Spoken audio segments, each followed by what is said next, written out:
All right. 5, 4, 3, 2, 1. Good afternoon and welcome to the Grande Prairie City Council meeting of May 17th. Before we start our formal agenda today, I wanted to recognize a moment of silence for the passing of our fellow councillor Clyde Blackburn. It's with deepest sympathy that I'm informing you of the passing of this community leader. And Clyde's strong and respectful approach to decision-making is a model that all leaders will be wise to emulate. Our community mourns today, but through Clyde's work with the Grande Prairie Live Theatre, Grande Prairie International Street Performers Festival, as a school board trustee, and here on council, he left our city a better place. Our condolences to Mary and his beloved family and the countless people and friends who had an opportunity to call Clyde a friend. It is a very sad day, but Clyde's legacy is something we can all cherish, and flags will be lowered at City Hall in his honor. So I would ask now if we could have a moment of silence.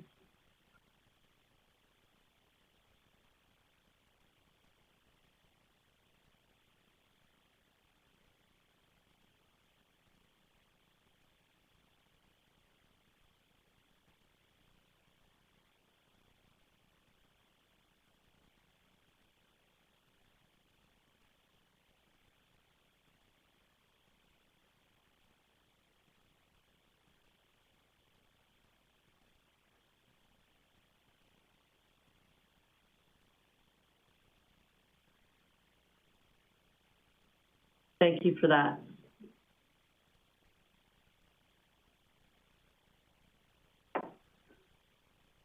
Okay, we will carry on with our regular meeting as scheduled. I will call the meeting to order. Sorry, the meeting was already called to order. I will ask that you all rise for the singing of our national anthem.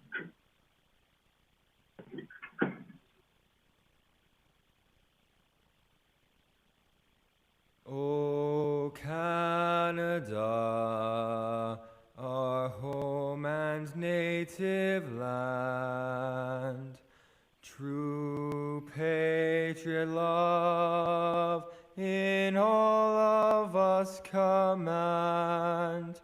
With glowing hearts we see thee rise, the true north strong and free. From far and wide, O Canada, we stand on guard for thee. God keep our land, glorious and free. O Canada, we stand on guard for thee. O Canada, we stand on guard for thee.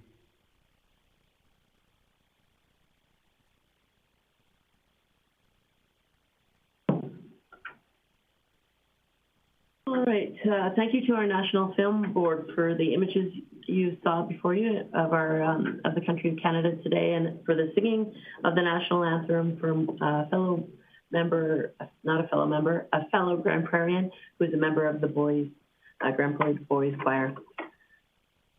Gonna get things lined up here, apologies.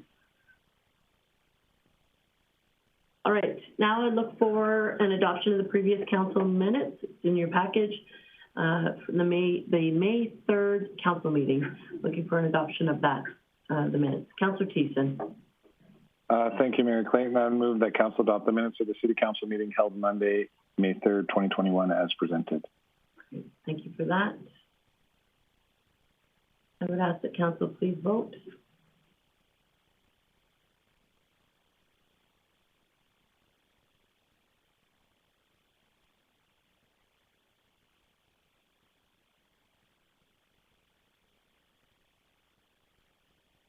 And that carries unanimously.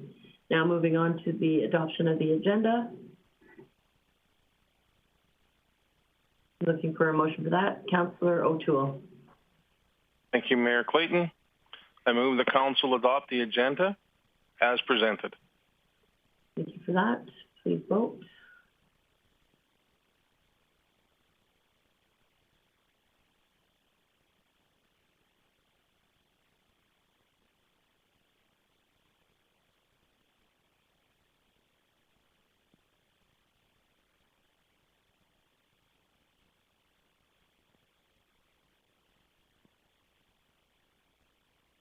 Councillor Thiessen, how do you vote?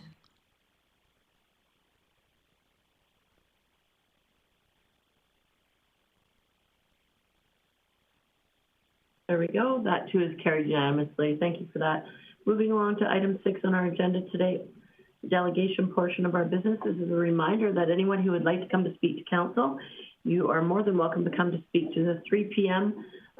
Session. You don't have to let us know ahead of time. It's great if you do, but you don't have to. Today, 2 groups that let us know that they would like to speak are on the agenda. There will be a time after that if people who are here to speak to council who aren't on the agenda, they will be given an opportunity. There is also, just so you're aware, the 6 p.m. portion of our council meeting that delegations can attend. We do ask that if you'd like to come to the 6 p.m. that you let us know ahead of time the week prior. So I think Thursday, the end of day, is the cutoff for delegations to let us know if you'd like to come to the 6 p.m. portion. Okay, I'm just moving along. Under 6.1, the Grande Prairie Art Gallery. I see Mr. Urbach is here today, as well as Ms. Kelsey. And I will just, if you, perfect, turn on your camera and introduce yourself for a record. That would be great. And just a note to council that there's a couple items in your agenda. Yeah, thank you. Thanks for having us. Good afternoon. Jeff Urbach, Executive Director, Art Gallery of Grande Prairie. I would like to share my screen at some point to walk through a PowerPoint with you, so I hope I'm able to do that. I'm joined by Ken Lumbus, who is a practicing artist and treasurer of the Board of Directors. Brittany Kelsey is with us. She won't be speaking today. She's our Manager of Development and Administration. And so I will make this attempt, and I think you can see this. Today, we want to have a conversation about the future.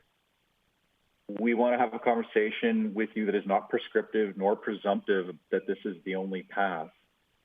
But I feel like we're heading into this area, this territory, that I won't call post-pandemic, but that I will say is part of community recovery. We're all starting to feel like we're no longer necessarily in the path of having to deal with what's happening moment by moment, but that we can start looking forward, whether that forward is a month or a year or 2 to 3.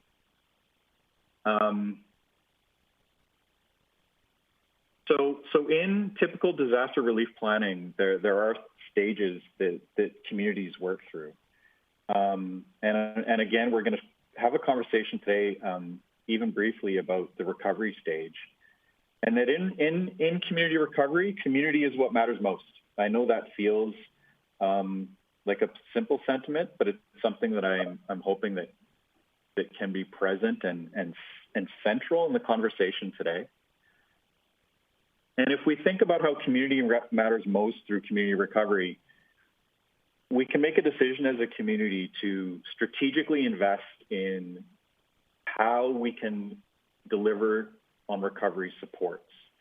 And there's a range of recovery support systems. So this is a very typical example through disaster relief planning of what recovery support systems look like, actually. And there's typically 6. So the Art Gallery of Grande Prairie, as your local art museum, actually touches on 4 of the 6 recovery support systems. The one that would stand out for you is natural and cultural resources as a major cultural asset, as we are. But we also contribute to economic recovery, community capacity building, and health and social service. In this way, art museums are quite unique. They're very unique enterprises because they touch on so many recovery support systems through community recovery. And so we'll talk very, very briefly about each one. In health and social service, your art gallery does a wide range of things. Notably, we actually work in physical and mental health.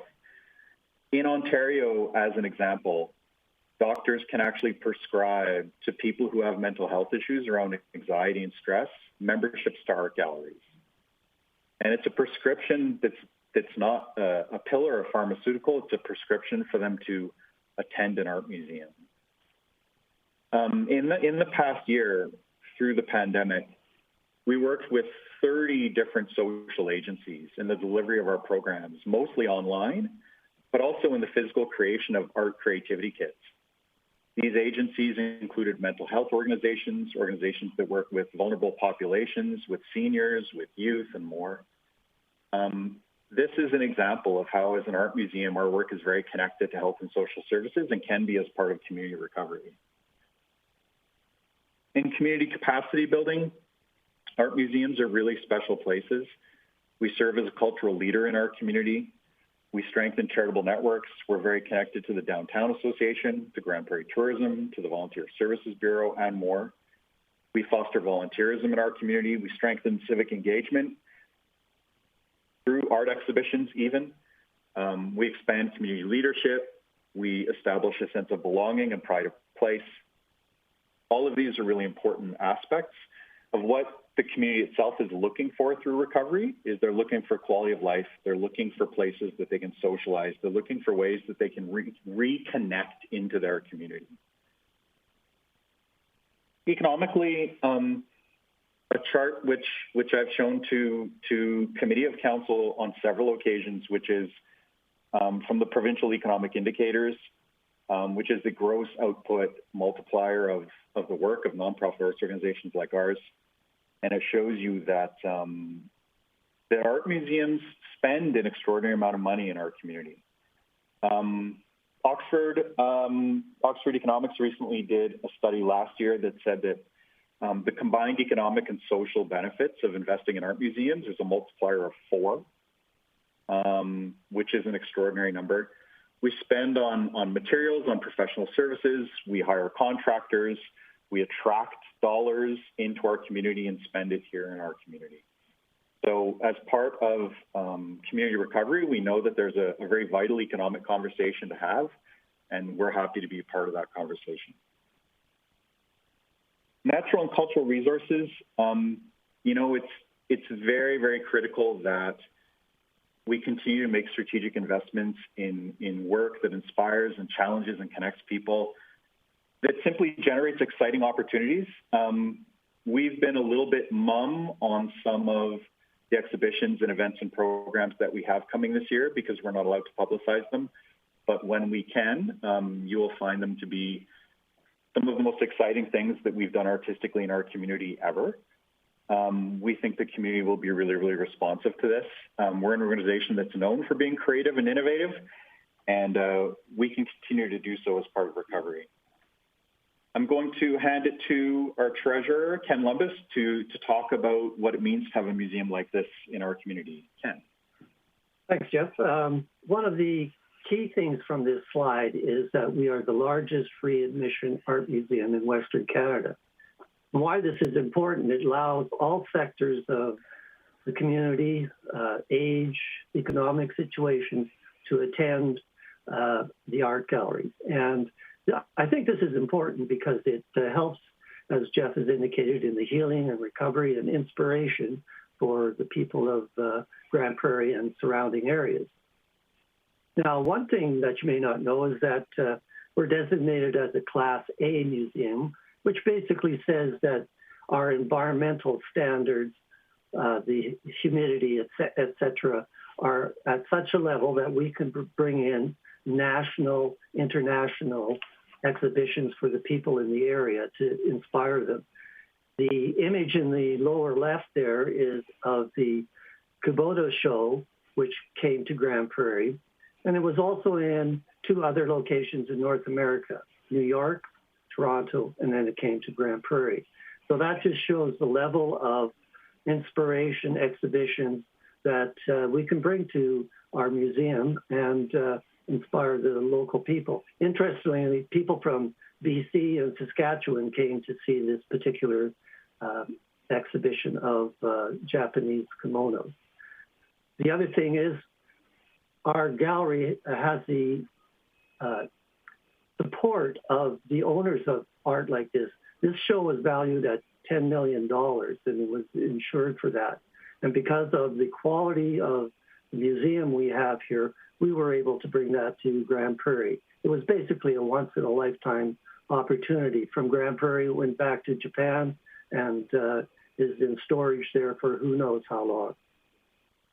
And interestingly, we also had the Japanese ambassador from the consulate in Calgary come up to Grande Prairie, and not only were we able to talk about this particular show, we were also able to talk to him about the Peace Country. And the other key thing that we can do is not only are we a museum for the community, we're also a museum for Northern Alberta. One of our programs, the Traveling Exhibition Program, or TREX, allows us to curate small shows that we ship out to various communities where they show them in their high schools, their libraries, and similar situations. So we not only have people come to us, we come to them. And by that, we have many, many opportunities to show art and inspire the community. And we will be continuing with this post-pandemic, and hopefully it'll help and bring people together when they can start meeting in these different locations. Jeff. Yeah, thank you, Ken. And you know, the art gallery does not actually often promote its own staff. But I think this is actually an opportunity to do so. And I think it's because council should be aware of who actually is available and what lever we can pull to enable and foster this kind of work to happen. This is an extraordinary team of people, actually. And I've listed some of their qualifications here. We have one of our curators was working at the Smithsonian American Art Museum in Washington, D.C. Another one of our curators was educated in the United Kingdom and working in the Middle East. Another one of our educators has a master's degree in art therapy and creative art therapy and mental health. This team of people is really, really special. And by making strategic investments, not just in the organization in the way that Ken has described, but the people who make the work happen is really special. It's not lost on me, and I'm hoping is not lost on anyone, that this is exclusively a group of talented young women. And I actually think that's further important. And so this is a model that we're having a conversation on of what recovery support looks like, of what the future looks like in our community over the next year, 2 years, 5 years, of how making a strategic investment in this pie will actually further the goals and aims of the city and of its residents, and how the Art Gallery of Grande Prairie is a very willing and capable partner in that conversation. I will stop sharing my screen, and I'm open to any questions, of course. Thank you for your time. Thank you for that, Jeff. Appreciate, and Mr. Lumbus, appreciate your time and information today. I'll open up council for questions, and just a reminder, Jeff, we deal with all delegation business at the end, but I will allow council an opportunity right now for some questions in case they have any while you're still here. Any council questions? Sorry. Okay, seeing none, I think you're off the hook for now.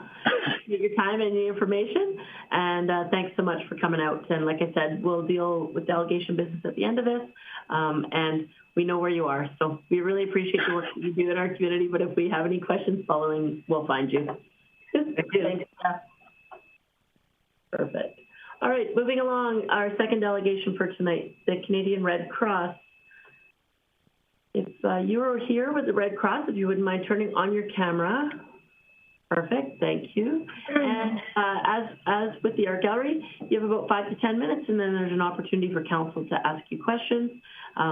If you could please introduce yourself for the camera and those who might be watching, and then I'll turn it over to you. Thank you. There, thanks very much for having us. First of all, my name is Lisa Nazarenko, and I'm a manager with the Foundation and Grants at the Canadian Red Cross. And also here presenting with me is Melissa Fougere, who's the Senior Manager of Emergency Management in Alberta and Northwest Territories. So I'll let Melissa take the lead here. Perfect. Thank you, Lisa. And thank you, everyone, for the opportunity to share today about the Personal Disaster Assistance Program. So I just wanted to talk a little bit about this program and how our teams operate in the city of Grande Prairie. So every day in the country, Canadian Red Cross responds to a disaster approximately every 3 hours for personal disaster assistance.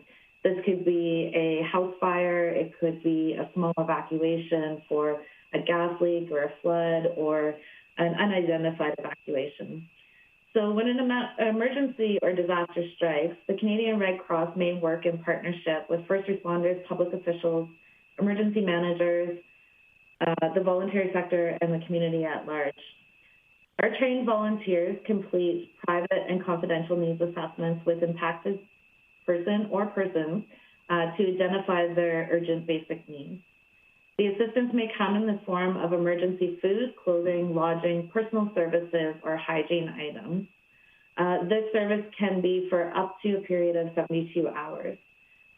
If there are needs outside of the scope of the services, Canadian Red Cross will link and refer individuals to local and community resources who may be able to support. If our personal disaster assistance responders find that a beneficiary may need additional emotional support, they can tap into our safety and well-being team, where they provide that comfort care, they link, listen, and refer to the appropriate services within the community. How is this different from the Grande Prairie Regional Emergency Partnership that is happening? That partnership really focuses on 25 people and above, where the Personal Disaster Assistance Program operates in 25 people and under. Doesn't mean we're not available for support to something larger, but we are there as a support if we're requested. But on a personal disaster assistance level, anybody from the community, including the beneficiary themselves, can contact us. Really what we wanted to talk about today was a little bit about what this contribution would allow us to do. So it would allow us to build our volunteer capacity within the community to respond in the community. Also material supplies, allow us to secure our suppliers to be able to provide that food, clothing, laundry, and really train up to meet the needs of individuals that are being evacuated.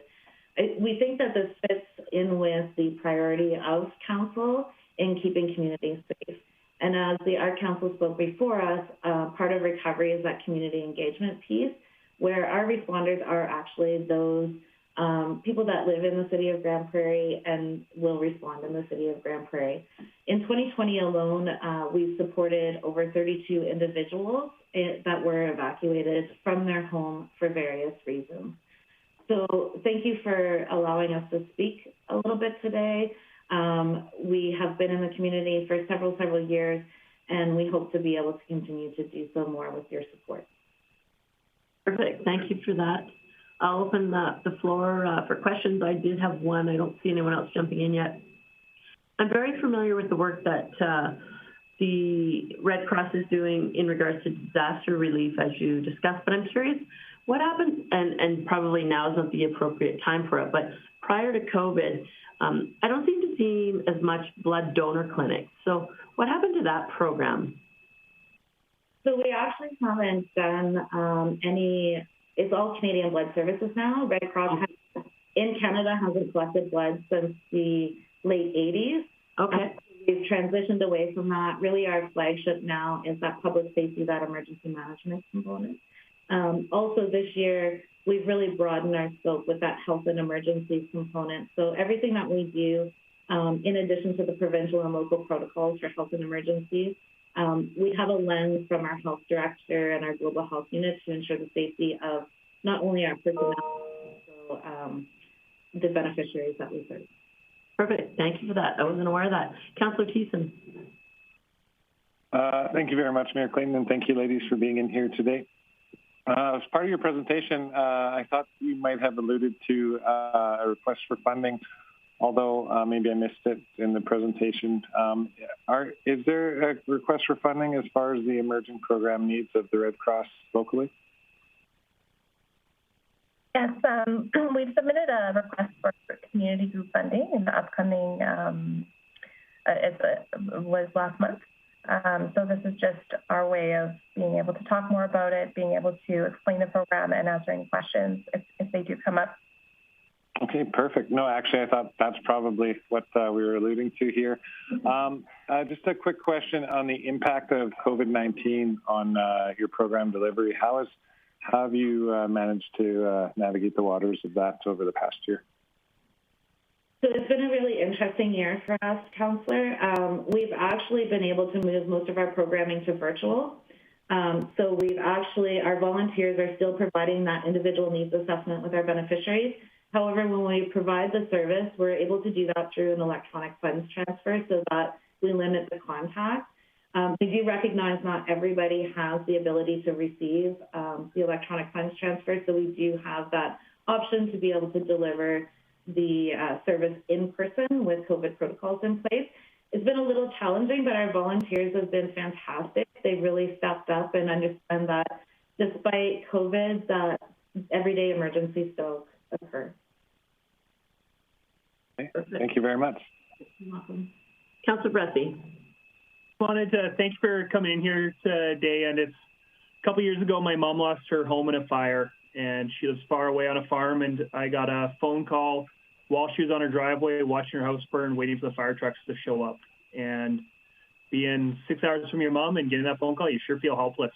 And it was when the Red Cross showed up on scene, it was incredible how much her attitude changed and how relieving it was. And I don't know what she would have done for those 2 days until we could get down there if it wasn't for you folks. So just thanks for the program you do. I know personally how very important it is. Thank you for sharing that. Perfect. So thank you so much for coming tonight. And as mentioned with the art gallery, we deal with our delegation business at the end of the evening. And if you don't choose to stay on, that's completely fine. Administration will follow up with you if there's any other questions that came about after you were gone. Thank you, ladies. Thanks for having us. Moving on to reports under item 7.1. I think Ms. Whiteway is with us. There we go. 6.1. 7.1. We already did 6.1. No, we did the tax change. Sorry, 6.1 was the art gallery, 6.2 is Red Cross. Mine isn't updated. And 7.1 I have is the 2022 tax rate range. And I see Ms. Whiteway. Oh, you would have gone ahead. Thank you, Mayor Clayton. So good afternoon, Mayor and Council. I'm here today to request a motion of direction from you on the tax rate change that you wish to see at deliberations this fall. Having a targeted range helps administration to ensure that Council's objectives are met while preparing the 2022 budget. It is our recommendation that the Consumer Price Index, referred to as CPI, be strongly considered when determining what taxes will be for 2022. CPI has a significant impact on our budget as it affects all of the goods and services that we procure.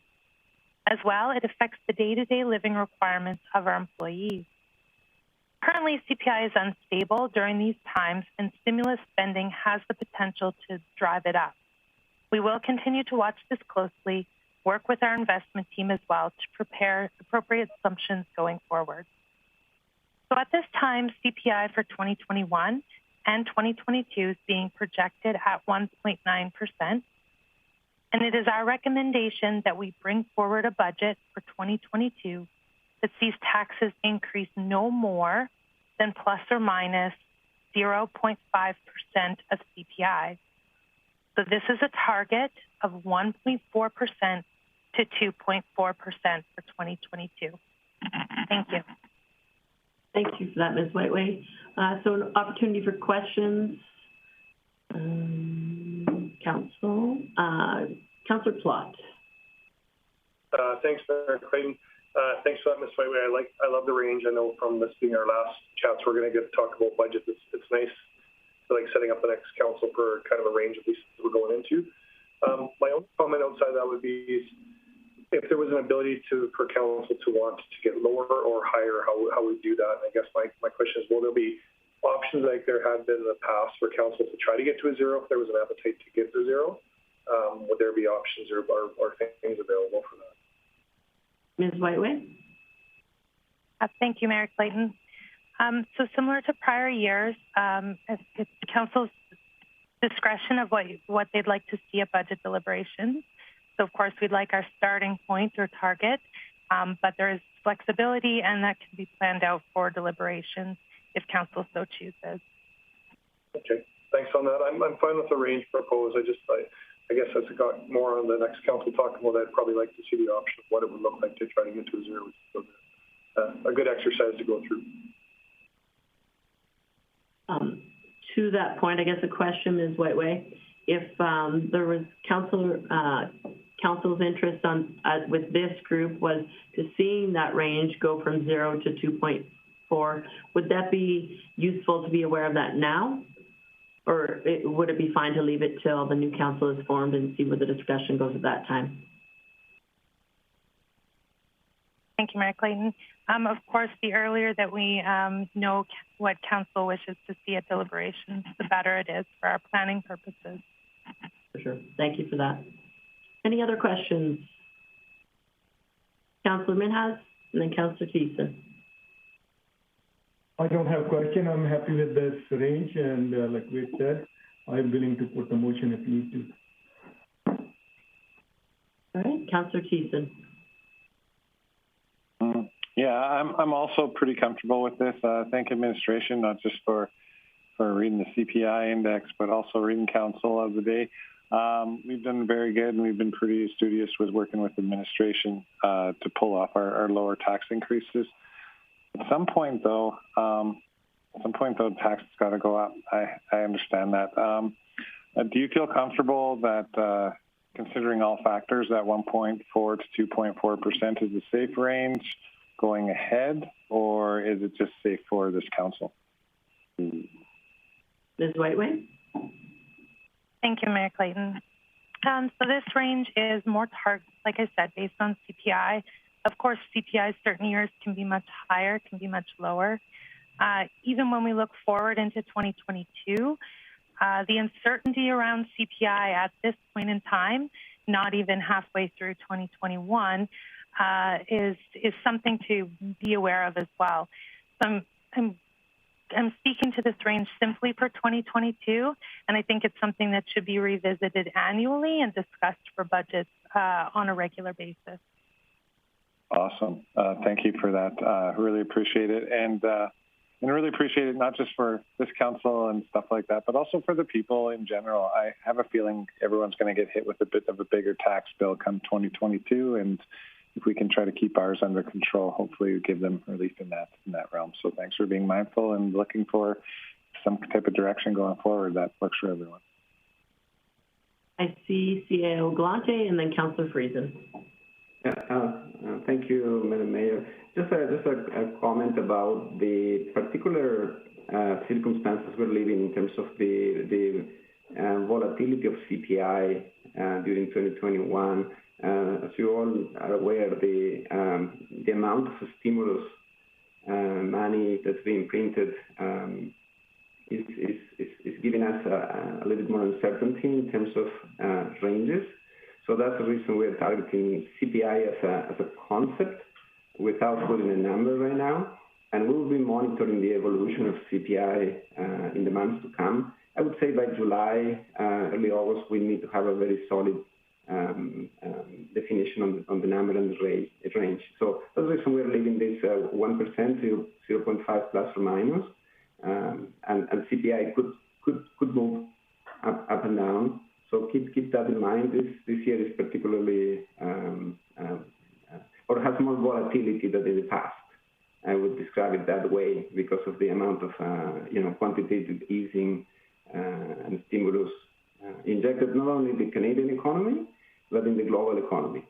So we are subject to global forces beyond the control of the municipality. So just to keep in mind the flexibility with the concept we are trying to present that.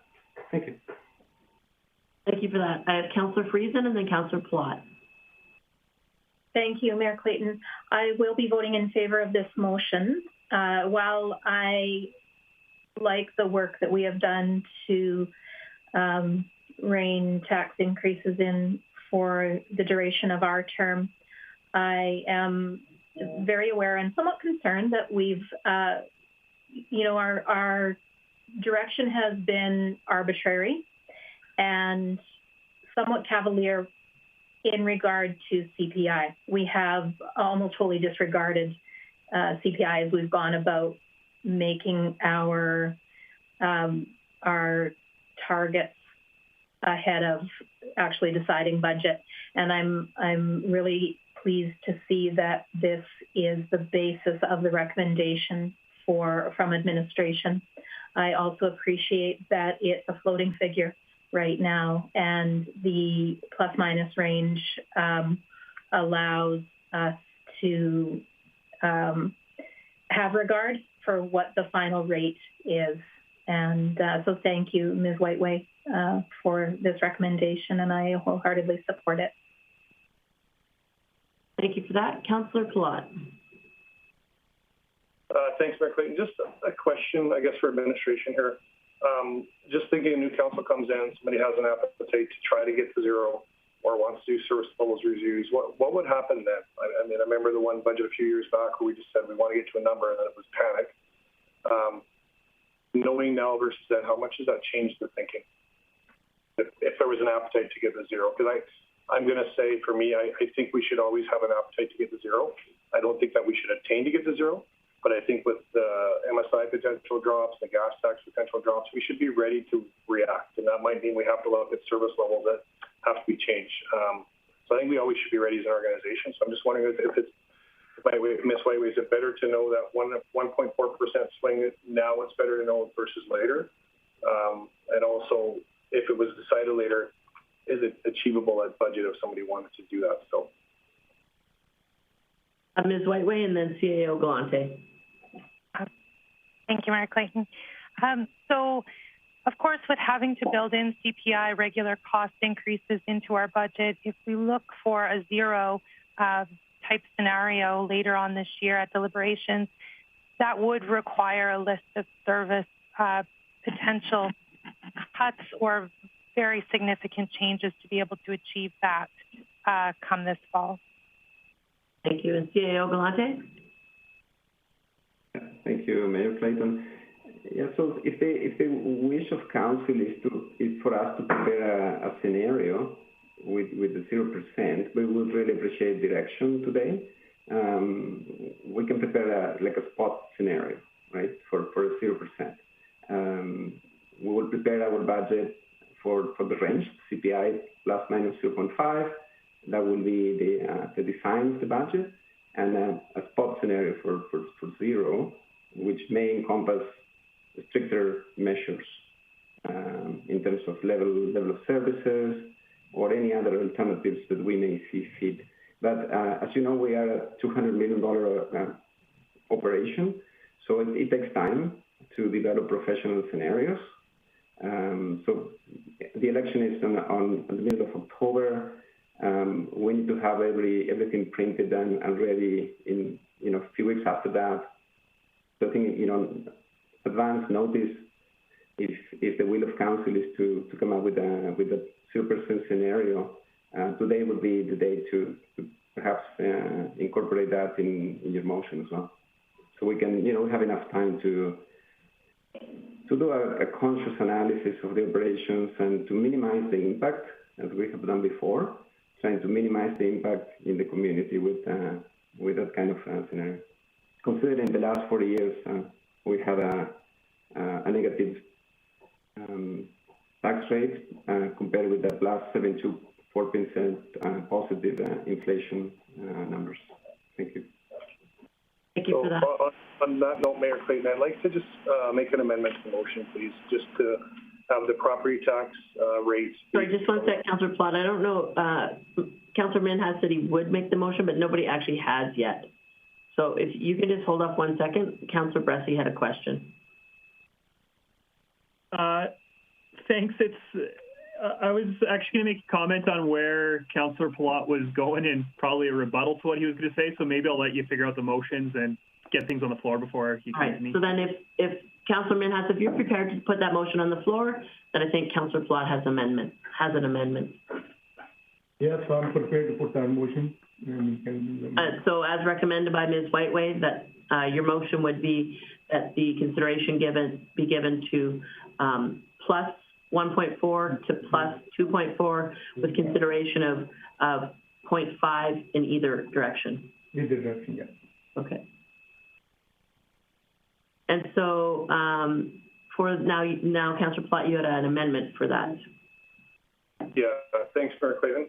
I just like it to say 0 to 2.4. I appreciate we've had chats about this, but in recognition of what could happen with gas tax, what could happen with MSI and uncertainty, I just don't know why we wouldn't give administration the time to find that. I'm sure the new council is going to come in and say, hey, enough's enough, but I'd much rather give administration the time to find out what that would look like and give us options and be prepared than not. We don't know what's going to happen in the coming election. We made some pretty rash decisions, and we've got to 4 years of 0. So if a new council wanted to come and do that, that would be really tough on administration. Again, I'd much rather give them the time to prepare for this now. That'll be up to the next council either way, so we're giving them hypotheticals. But let's give them a range of what it would look like to get to 0 in case we do have to make bad decisions. And if nothing else, it's a great education piece for the next council to start realizing, wow, I can do this, but I've got to cut service levels and what that could impact. So I think it's a good conversation that sets up the next council for a good first budget. Okay, so that is an amendment to the original motion to have the range be from 0 to 2.4. I see comments, questions from Councillor O'Toole, and then Councillor Thiessen, and then Councillor Bressie. Thank you very much, Mayor Clayton. I really like the scenarios that we had given to us at the last time we decided on the budget, and I think those were very helpful. And if we could continue on with that, I would really appreciate it. I think all of council would appreciate it when it comes to the next term. Thank you for that. Councillor Thiessen. There we go. Thanks, Mayor Clayton. Wade. Councillor Platt, I don't know if I can support your motion. I have my own hesitations, especially with all the money being borrowed worldwide. Like, morally, ethically, I don't agree during a pandemic that we should be running deficit budgets, increasing inflation, and the interest that we pay down in the long term. Personally, I think it's practice of predatory lending. So that really puts us, like, the decisions out of our hands. And CPI it'll grow. It'll grow with that. And if it's a 3 to a 4, then administration may have to scrap everything come midsummer and go right back to the drawing board to figure out how they get the heck to a 0. So that's, I think, my biggest hesitation today is I don't mind the scenario of what does a 0 look like and giving our men that heads up and to craft a scenario like that. But the economy, CPI, it's very volatile and could go up sharply. It might even go up 4.5%. I don't know, but I want to make sure that we're not making it even harder, because if it does go up higher than we anticipate, then that's even more work that administration is going to have to do to get to 0, which a new council might not even have an appetite for. They may appreciate it, but I don't know. So for all those reasons, unless you can convince me on a close, I think I'm a no here, my friend. Councillor Bressie. Hey, thanks. Just before I comment, I'm just hoping to get a bit of clarity on what Councillor Platt's hoping for this motion, because a 0 budget is very different than a 2.4 budget. Is the hope that that if this motion got amended and passed, that admin would on its own pick where that 0 to 2.4% is going to propose a budget, or are you hoping to get two different scenarios presented, or what's the intent here? Councillor Platt. Thanks, Councillor Bressie. I guess my intent would be that I would hope that at budget time, admin would come in and say we need 2.2, because we give them a range, but they're going to defend or say we need 2.2 if that's the number they need to get to. And if council had an appetite to get to zero, they'd have buckets or layers of how we're going to get there that would be similar to we've had in the past, where you can do these, but these are red items. No, maybe not. So I still want it set up very much by administration of what would happen, of which ones they would bring to the surface and say, here's things you can do, like when we switch mowing our lawns, how we switch doing our boulevards that are mowing. And so some of the little items that might chip away might be green, but there might be some red ones at the next council. Probably won't want to get into, but again, I think it's a great educational piece for the next council to go through what administration is recommending versus what they can do and what they'll choose to do. Go ahead, Councillor Bressie. Yeah, and thank you. I just think it's worth reminding council really the remarkable work that's been done on our budget the last 4 years, where over the last 4 years, we've had inflation has raised the costs for the city. We've had our RCMP budget absolutely balloon 2 years in a row. We've had the provincial government make very large downloads onto municipalities while also significantly cutting infrastructure cuts. And so those are a whole bunch of upward tax pressures outside the city's control. I'd also point out that both the last council and our council have added upward pressure onto the budget as well, with opening the grandstands, opening the outdoor pool, taking on debt for downtown rehabilitation, introducing the mobile outreach program.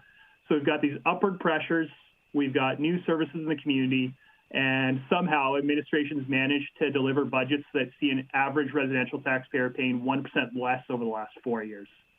And frankly, that's been on admin. That's not been on council. I think that council's let admin do all the work, and I'm really impressed by the work they did.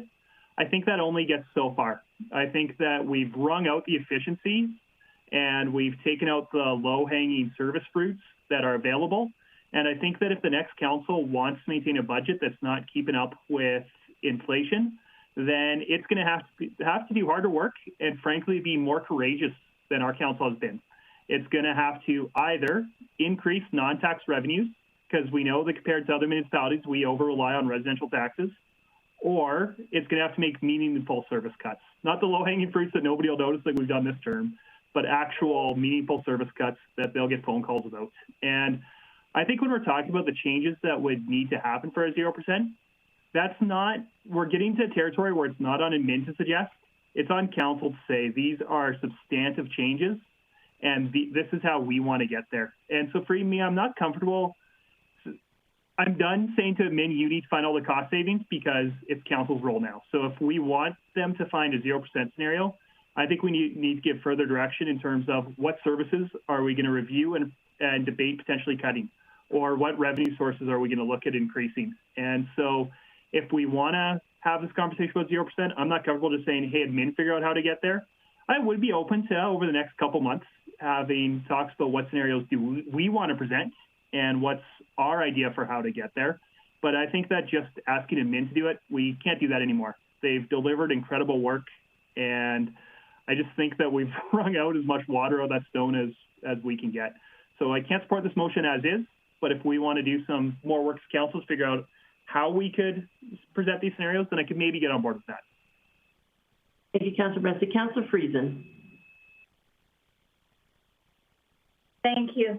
I won't be supporting this going to zero at all.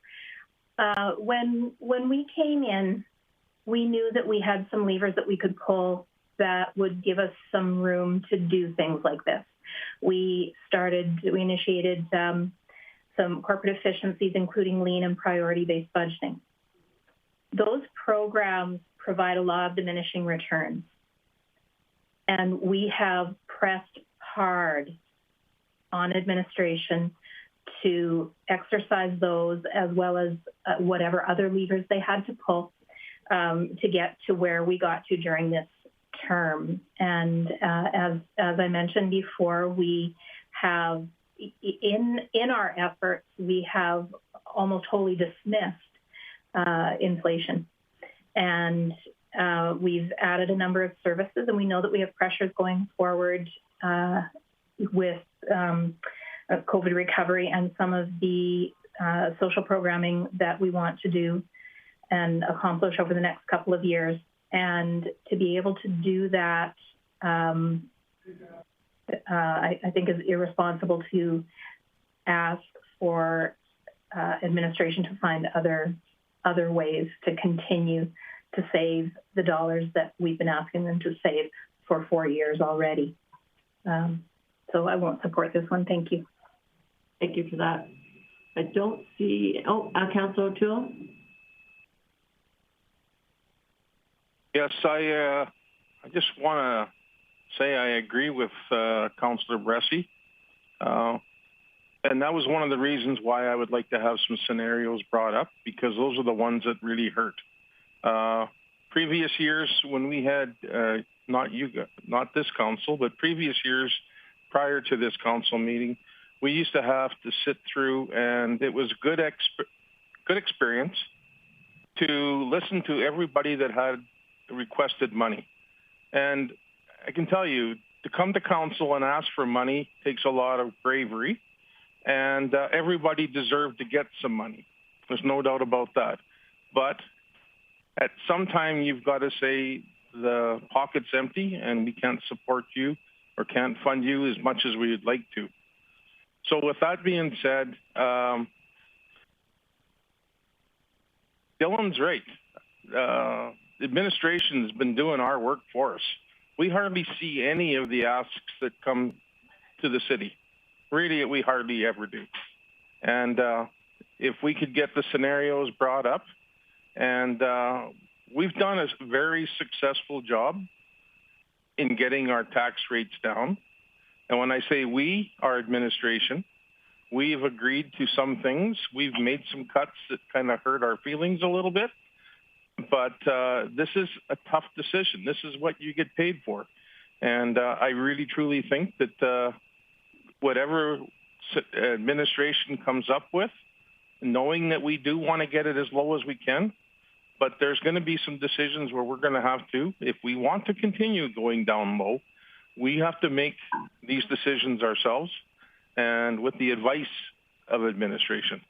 So I just want to leave that for you guys to think about. Thank you. Thank you. I'm just going to jump in here. I absolutely agree with many of the comments that have been said in regards to the excellent work that administration has done. I think council picked a sort of theme, and administration went away and did the hard work to come back to align with what council was hoping to achieve. My biggest concern with not being prepared for a new council, and to your comment, Councillor Bressie, about, if we're going to make tough decisions to get to a lower point, let's do that now. I don't necessarily agree about making those tough decisions now at this late in this term. If we were going to make service impact discussions right now and leave the new council with service impact decisions, I don't know if that's necessarily fair at this point in the term. I do believe, though, to safeguard administration from a new council and potential work, that it needs to be on the radar of what the potential numbers could look like. A new council comes in and says they want to see a -4, and this council has set them up for a discussion at a +1 to a +2. It's a completely different discussion, and all of a sudden there's an about-face administration has to go do when they had no sort of sense that could come on the radar. Do I think that next term we could end up at 0 without heavy service impacts? No, not at all. We've done administration's put us in a place where we'll probably, with CPI, end up in a 1.4, depending on what reserves we use, depending on what other opportunities there are. The thing is that I want administration to be prepared. I do support the 0 to 2.4 because I think that it's better to be prepared for the next council with as much information and make that next council be included and make that next council make those tough decisions.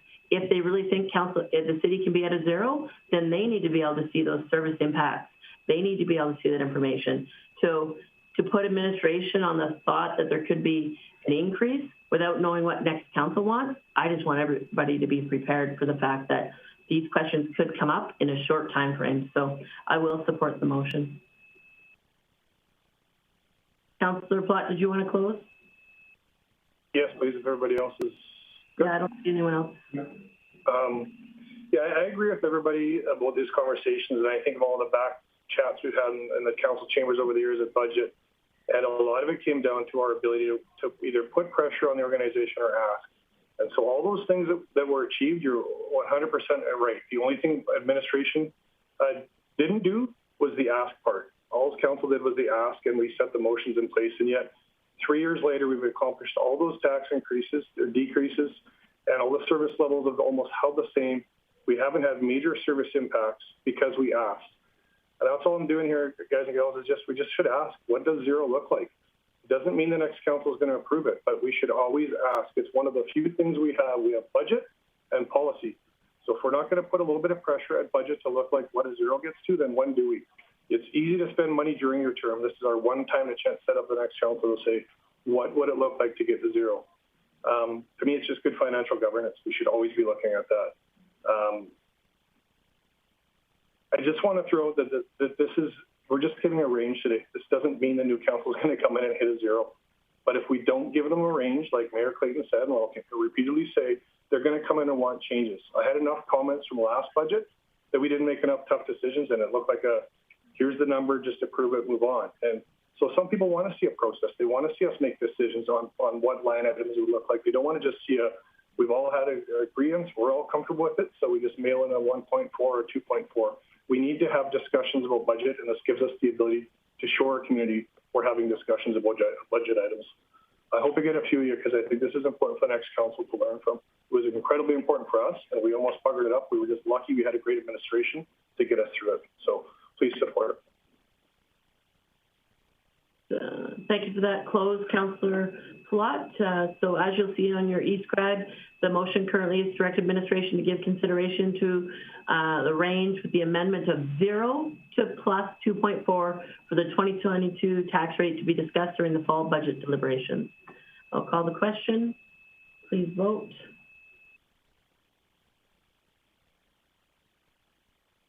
And this is on the amendment, just a reminder.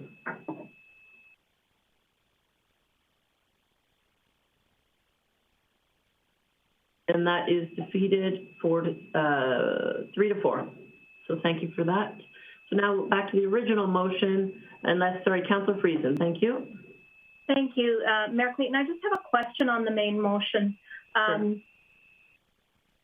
So this is different from the recommendation. I just want to clarify that this is the intent. I thought that the recommendation was CPI plus or minus 0.5. But this is a very specific number. Is that the intent to remain at this number, or is it to have the factorial of CPI? Ms. Whiteway, can you reiterate your intent, and then I'll ask clarification from Councillor Minhas. Thank you, Mayor Clayton. So the intent today was to go specifically with a targeted number, CPI being the basis. And as Diego Galante did mention, it is quite uncertain right now. So remember, we will keep you updated on CPI if there's significant changes throughout our budget updates over the next few months. But it was the intention to have it based on our current forecasted CPI, which is 1.9%. Okay. So Councillor Minhas then, as Ms. Whiteway just mentioned, her original discussion was based on a plus or minus 0.5 on the CPI. Your motion currently is in a range of 1.4 to 2.4. What is your intent on that motion? The 1.4 to 2.4 is minus 0.5 plus or minus on the inflation. On the projected CPI currently is at 1.9. Yeah. So yes. Yeah, that's plus minus 5. But it's projected. So it's what Councillor Friesen is saying, there's two different options. If we're doing CPI plus or minus, whatever a CPI ends up, your motion is fairly specific to a 1.4. Specific what they said, 1.9. If inflation is high, we still stuck with the 1.9. CPI as if inflation goes to 2.5, but my motion is stand with 1.9 plus 0.5 or plus minus. Right. So you would like your motion as worded to be between a range of 1.4 to 2.4? Yeah. Okay. So that motion is in order. Questions or comments on that motion? Councillor Plot. Thanks, Mayor Clayton. And maybe this will be something for the next council. I'm just wondering what this will look like when it comes again to my earlier kind of comments of, so if they come in, administration comes in at 2.2, is there going to be options to what a 1.4 would look like and what a 2.4 would look like? I'm just trying to understand decision points. I appreciate we've nailed down a range, but what decision points council would potentially have at that point? For sure. Ms. Whiteway? Thank you, Mayor Clayton. Yes, absolutely. We can come prepared to deliberations with scenarios or those type, what needs to be done to get to various levels. CEO Galante? Yeah, thank you, Mayor Clayton. Yeah, the intent would be to prepare a menu of options, as you have seen before, within the range, whatever is the range that today is discussed and voted. We will prepare a menu with different options, so you will be able to see the impacts going into the, from the lower range of the spectrum to the higher end, and you will be at the will of council to pick anything in between. We just need to define the range today. Thank you. Thank you for that. Or did I miss somebody with their hand up? Councillor Thiessen. Thank you, Mayor Clayton. This is just a question for administration. Let's say CPI goes up crazy. Let's say it's like a 3%, maybe even a 4%. I said 4.5 earlier.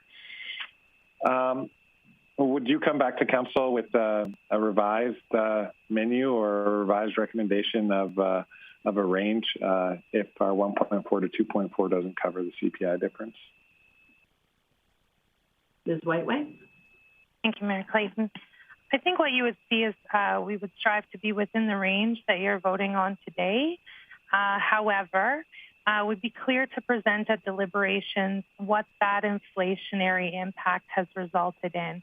So obviously, as CPI changes, and if it did go to a very crazy high number, then we would have to show you exactly how that has impacted the scenarios that we're bringing forward for deliberation. Okay, and you would definitely do that for sure, is what I heard. Awesome, thanks. Thank you for that. Further comments or questions on the motion? Okay, seeing none, I'll call the question.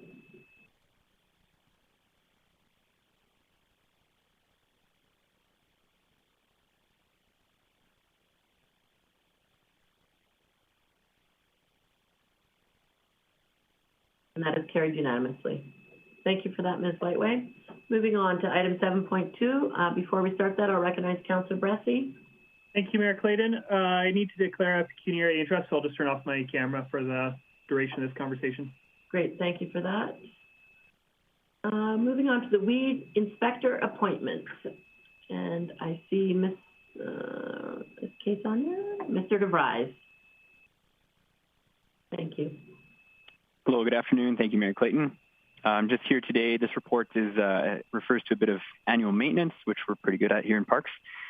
For us, this is in regards to weed inspector appointments, which we as a municipality are directed to do so under the the Weed Control Act. The two recommendations here today are that council appoint Ms. Gwen Lewis, Ms. Rebecca McTavish, Ms. Lisa Michaela as weed inspectors under the Weed Control Act of Alberta until the end of this year.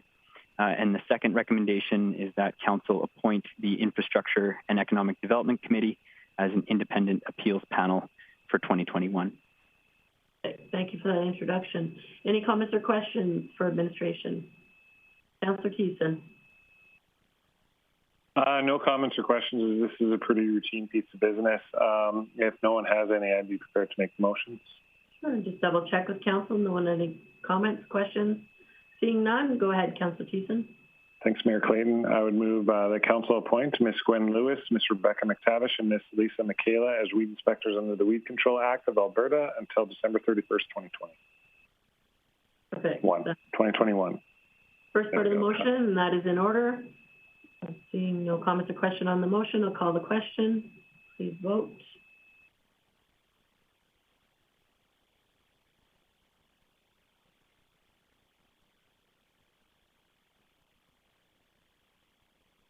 That carries unanimously. Councillor Thiessen, were you prepared to make the second part of the motion? More than. Thank you, Mayor Clayton. I would move that Council appoint the Infrastructure and Economic Development Committee as an independent appeals panel for 2021. Thank you for that. Seeing no comments or questions on that. Won't move too quick, just in case. All right, seeing none, call the question.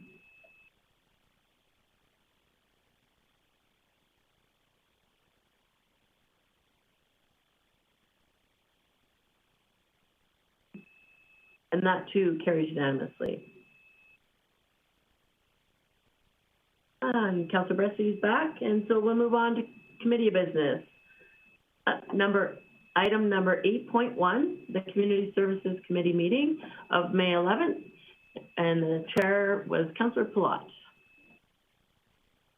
Thanks, Mayor Clayton. I just make a motion that Council adopt the minutes of the Community Services Committee meeting held Tuesday, May 11th, 2021 as presented. Thank you for that. Seeing no comments or questions in regards to the motion, call the question.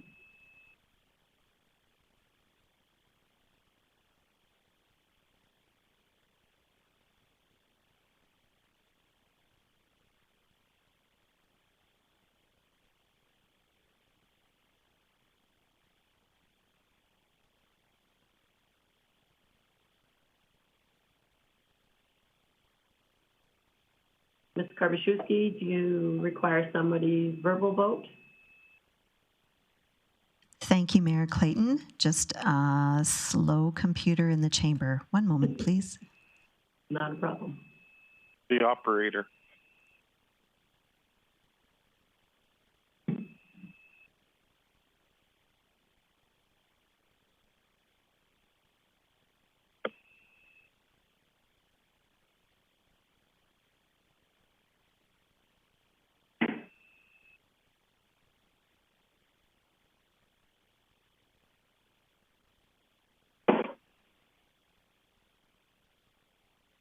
Mayor Clayton, that motion carried unanimously. Thank you for that. Councillor Palat, any highlights from your meeting? Yeah, thanks, Mayor Clayton. We had the art gallery come in, so we got to talk to Mr. Mack again last week. Similar presentation. So it was good to see them come in, and we had a little more discussion last week, so I feel bad for him today because I think we had a lot of it last week at committee instead of today at council. So we had our director's report from Mr. Miller. The Knowledge Campus East Link Center recently hosted a firefighter recruitment in collaboration with the GP Fire Department, allowing potential new recruits to complete the swim portion of the recruitment. So that would have been interesting to watch. Also, we had Ms. Casually, we had through Wellness and Culture Manager, we presented to the committee and we gave some money away for the Grande Prairie Intercultural Association. Thank you for that update. Any comments or questions in regards to the community services meeting? Seeing none, we'll move on to item 8.2, Infrastructure and Economic Development meeting, also a meeting from May 11th. Councillor Bressy. Thank you, Mayor Clayton. I would move that Council adopt the minutes of the Infrastructure and Economic Development Committee meeting held Tuesday, May 11th, 2021, as presented. Great, thank you for that. Anyone see any omissions, errors from the meeting that they're concerned of? If not, I will call the question. The vote.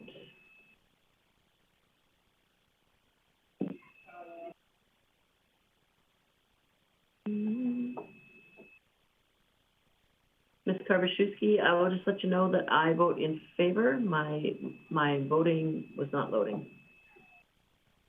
Yeah, do I. Councillor Friesen. My screen is stuck on the previous vote in progress. I am in favor. Thank you for that. Councillor Minhas, did you have a comment as well? I have in favor because I don't see the voting. Okay, perfect. Thank you, Mayor Clayton. Having a technical difficulty in the chamber. No problem.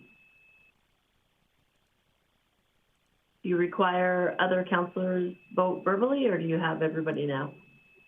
If everyone could vote verbally for me at the moment. I'll just go across the screen. Councillor O'Toole, how do you vote? In favor. Councillor Thiessen? In favor for Councillor Thiessen. Councillor Bressy? In favor. Councillor Palat? In favor. That vote is carried unanimously. Thank you for that. Councillor Bressy, did you have any highlights from your meeting? Yeah, thank you. Just two quick ones from the Director Service Area update. It was interesting to hear an update on some bank stabilization work that our staff are doing in terms of using willows and live trees to stabilize banks, which is a lot more environmentally responsible and a lot more cost effective than traditional methods of getting machinery and stone and things like that in. So it's great to hear about our staff innovating and taking care of our waterways. And then also we got an update that the flashing beacons the council ordered as part of its capital program for this year are having their locations finalized. So I know a lot of people really want to see more of those in the community. So I think they're a great part of our record-breaking capital year. Great, thank you for that. Any questions for Councillor Bressie from that meeting? Being none, I will move on to item 8.3, the Protective and Social Services Committee meeting of May 11th, and Councillor O'Toole. Yes, I move that Council adopt the minutes of the Protective Social Services Committee as the meeting met on Tuesday, May 11th, 2021 as presented. Thank you for that. That motion is in order. I still see vote in progress flashing on my screen, so I'm just going to go across the board for Ms. Karbaschewski. So I'll call the question. How do you vote? Councillor O'Toole. In favor. Councillor Friesen. I'm in favor. Councillor Minhas. In favor. Councillor Thiessen. In favor. Councillor Bressie. In favor. Councillor Palat. In favor. And I too vote in favor. That motion passes unanimously. Councillor O'Toole, any highlights from your meeting? We had a very, how would you call it? Very informative meeting. We didn't have any concerns other than we had a Director Services report. It was given verbally, and things are building up right now, and we're going to see a lot of items come across in the meetings in the next couple of months. And I'd like to give you more information, but my computer froze up as well. But there was no verbal report printed with the minutes, and but it's all positive. Thank you. Thank you for that. No comments or questions, so I will go on to item 8.4. Apologies here, mine is reloading. The Corporate Services Committee held on May 11th, and mine is just loading. So if you chaired that meeting, if you wouldn't mind raising your hand. Yeah. Councillor Minhas. Perfect. Thank you for that. Councillor Minhas. I move the council adopt the minutes of the Cooperative Service Committee meeting held on Tuesday, May 11, 2021 as presented. Perfect. Thank you for that. The motion is in order. I'm going to go verbally just because mine isn't loaded. So we might be able to, oh, there we go. Now hang on. All right, so we're all loaded. So the motion is, as they're on our screen, council adopt the minutes of the Corporate Services meeting of May 11th as presented. Please vote.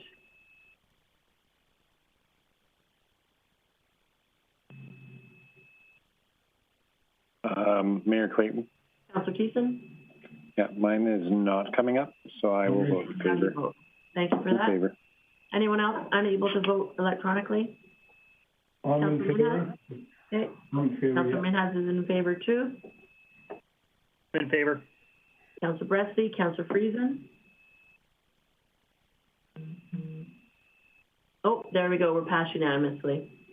Thank you for that. Councillor Minhas. Moving on to item 8.4.1, the 2021 property tax bylaw.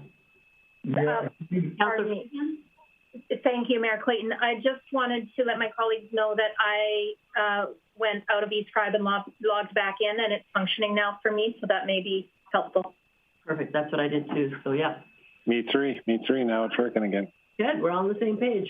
Perfect. So moving along, item 8.4.1, the property tax bylaw C-143, being the 2021 property tax bylaw. Councillor Minhas. Yeah, I move the council, that adopted. I recommended council give the 3 readings to bylaw. Where the hell I am? What the hell happened to my? Oh wait, I got it. I move the property tax bylaw C-1434 and tax penalty relief in 2021 bylaw C 1436. Sorry, we're just on the first one, 1434. 34, yeah. Okay, perfect. So the motion in this order, first reading to bylaw C 1434 being the 2021 property tax bylaw. No discussion or debate on first reading. Please vote.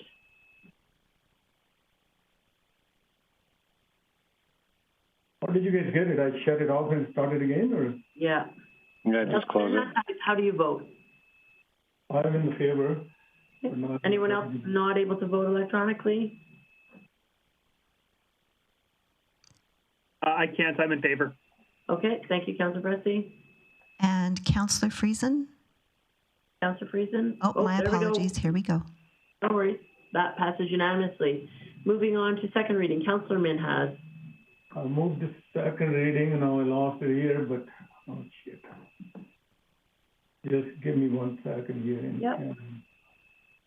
I'm not even getting nothing now. Oh.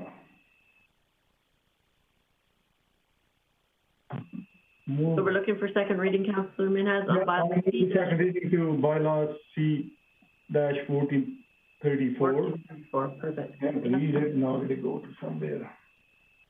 Comments or questions, opportunity for debate on second reading of bylaw C-1434. Seeing no one move too quickly, I'll call the question. I'll vote. Councillor Minhas, how do you vote? I'm in favor. Thank you for that. That passes unanimously. Councillor Minhas, moving to having third reading. I'll move we should have to have third reading, right? Okay, so the motion is to have third reading here tonight. This must pass unanimously in order for us to have third reading here tonight. I will call the question. Please vote. I'm in favor. Councillor Minhas? I'm in favor. Thank you. And that passes unanimously. Councillor Minhas. I move the third reading. I can move the council give the third reading to bylaw C-1434, the 2021 tax property bylaw. Absolutely. Thank you. So that motion is order to have to give third reading to the bylaw C-1434 being the 2021 property tax bylaw. Opportunity for discussion. Seeing no one, I'll call the question. Please vote. Councillor Minhas, how do you vote? I'm in favor. Thank you for that.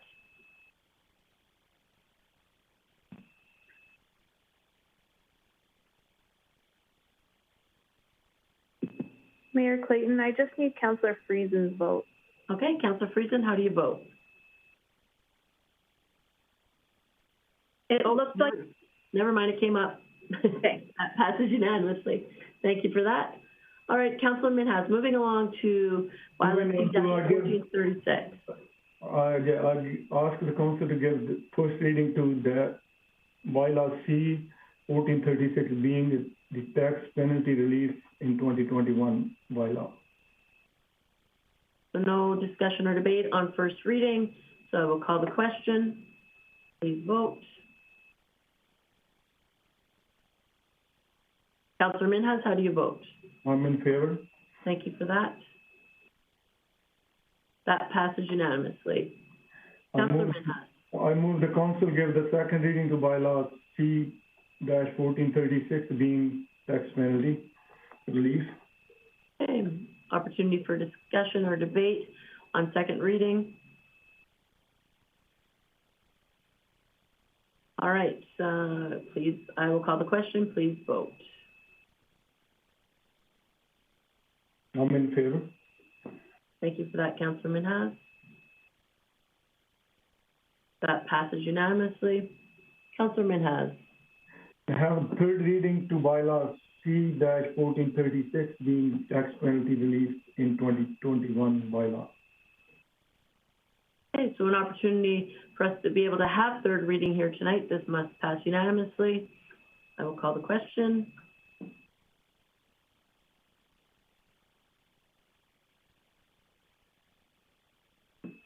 Councillor Minhas, how do you vote? I'm in favor. Thank you for that. That passes unanimously. And Councillor Minhas. I ask Council to give the third reading to bylaw C-1436, being a tax penalty as presented. All right, so having third reading here tonight on bylaw C-1436, being the being the tax penalty relief 2021 bylaw. And just in wrapping this up, this is an opportunity for people to pay their taxes as the deadline is September 1st. The property tax due date, penalty is not incurred until September 1st, the due date being August 31st. The late filing fee of 1% is canceled, and that this bylaw is for 2021 tax year only. So I will call the question.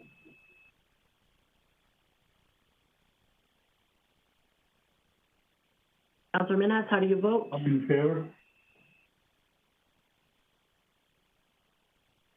That passes unanimously.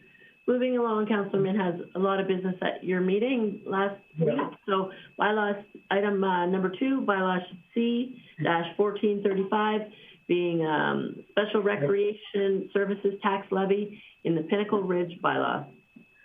I ask Council to give the first reading to bylaw C-1435, being a special recreation service tax levy in the Pinnacle Ridge bylaw.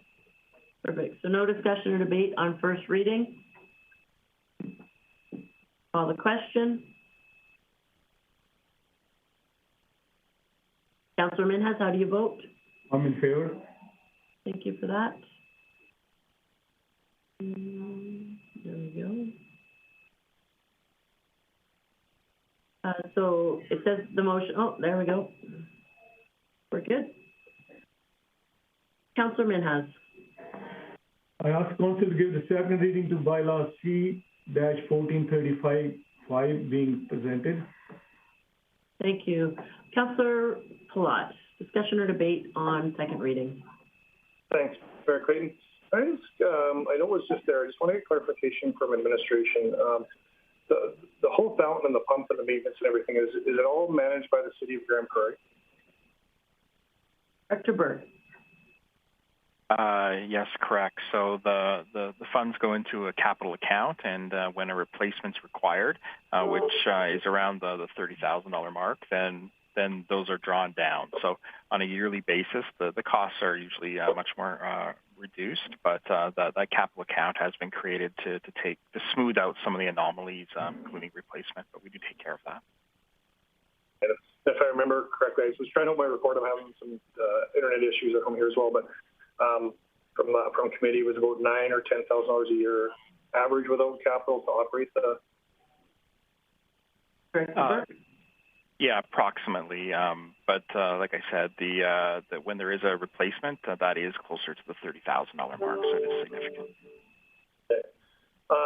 Weirdly enough, I'm not going to support this year, and partly for me is I drive by this park every day living in O'Brien, and I actually think probably more people that live in O'Brien enjoy this park than people live in Pinnacle. There's probably half the people that live in Pinnacle that shoot out on 116th Street down to Costco and probably never see the darn thing. And for $10,000, there's a part of me that thinks this is just something that the city should be looking after. It is a feature when you come in from our south side of town.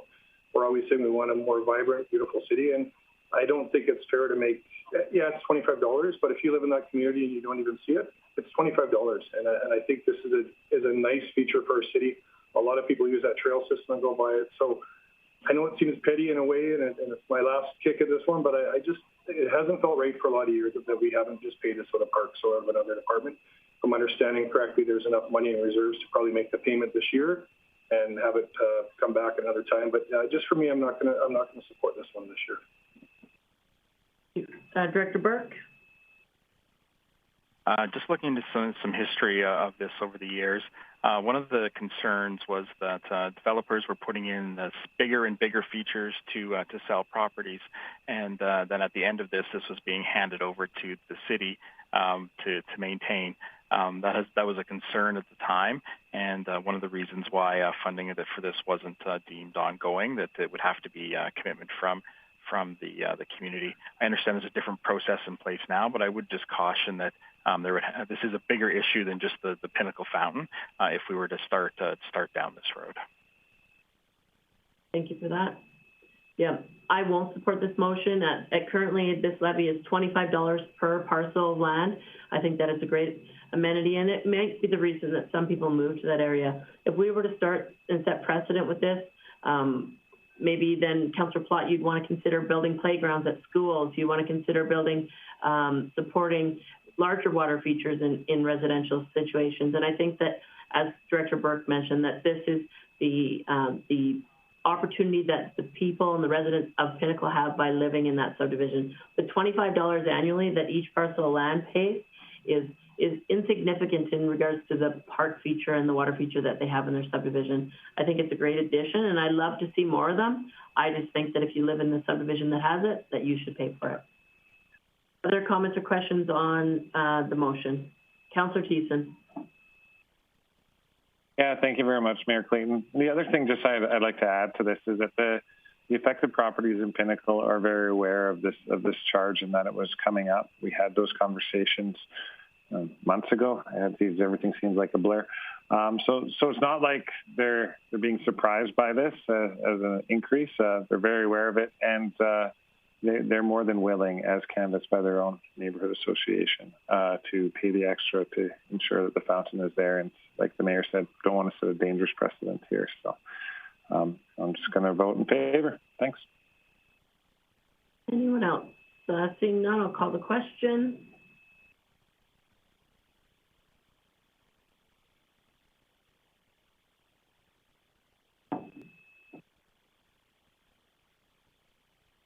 Councillor Minhas, how do you vote?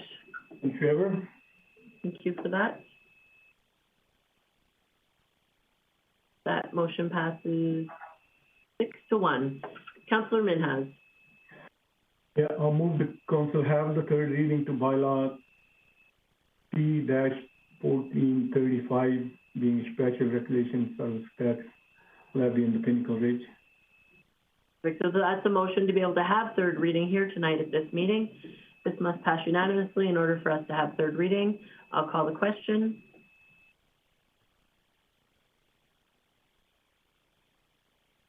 Councillor Minhas, how do you vote? I'm in favor.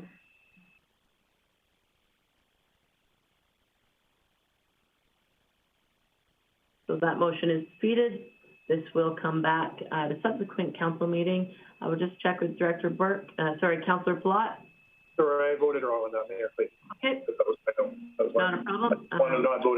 I'm not in support, but I don't want to stop having third reading. Perfect. So, Ms. Karbaschewski, would you like a revote, or is Councillor Plott's verbal recognition that he voted incorrectly enough? Oh, it's already lined up. So if you could please revote. Councillor Minhas, how do you vote? I'm in favor. Thank you. That motion passes unanimously. Now, Councillor Minhas. I ask council to give the third reading to bylaw C-1435 being a special recreation service tax at the Pinnacle Ridge. Thank you for that. Councillor Plott. All right, I'm going to take one more shot at this. It's already behind me, but I just want to remind you guys, if we're looking at that, then the Avondale Park that went in, what a great facility that was for that area. Probably should have charged everybody there a little bit more. What about the splash park that we put in over in the Legion Center? Nobody's paying for that. When we put a bike skills park in somewhere, is anybody paying for that? So I guess for me, it's picking and choosing where we start and stop, and I can appreciate that this was about a pump that was maybe overscoped by developer at the time, and maybe it fell through some cracks. I just think this is one of those ones when we talk about a beautification of the city, it just seems to me a little petty to be doing $10,000 when we're doing all the work, all the administrative work, we're doing all the billing, we're doing all the administrative side with all the maintenance, everything. Why we wouldn't just absorb this in the beautification of our city. So I'll leave it at that, but thanks for listening. Councillor Bresty. Thank you, Mayor Clayton. Councillor Plott, if you ask my wife, she might suggest that you should pay residents to get a park near their house. But I personally do understand what you're saying, and I'm very sympathetic to it. For me, it's just the timing of this. I think that I'm not comfortable with us even though it's not ultimately a huge amount, I'm not comfortable with us making a decision like this outside of our budget conversations or without a identified funding source to make up for it. So for me, I probably could support this in other contexts, but I can't support just giving administration an unfunded liability like this without direction on how to fund it. So I just don't think defeating this bylaw and doing this today is the way to go on this, even though I'm sympathetic to you. Councillor Thiessen. Yeah, way to play the nice guy card there, Councillor Bressie. I'm not sympathetic at all. And part of the reason is when the neighborhood was established, that was a developer's decision, not the City of Grande Prairie's decision. At the end of the day, we inherit it with the development. And when the pump originally broke, the conversation was, let's get rid of it because it's an expense. The neighborhood association rallied together, said, don't get rid of this. We'll pay more if we have to. We love this feature. And thus the agreement was made. And we said we'd do this special tax levy year in, year out. So I'm totally cool with those other things being where they're at, and largely because that was council and administration led. This one would have just been an inherited thing. And I don't know if I don't want to set a precedent there. So not as sympathetic as Councillor Bressie. I'm still a yes to this tax. Yeah. Any other further comments or questions? I see none, so I'll call the question.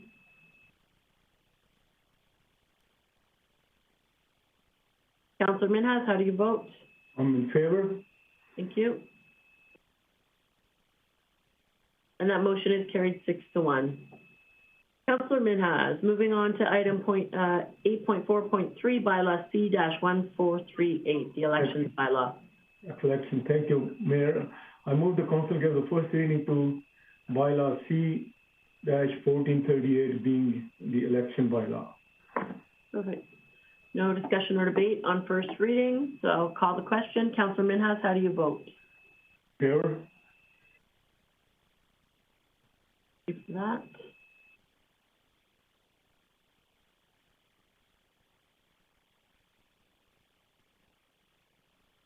Councillor Bressie, how do you vote? I vote in favor.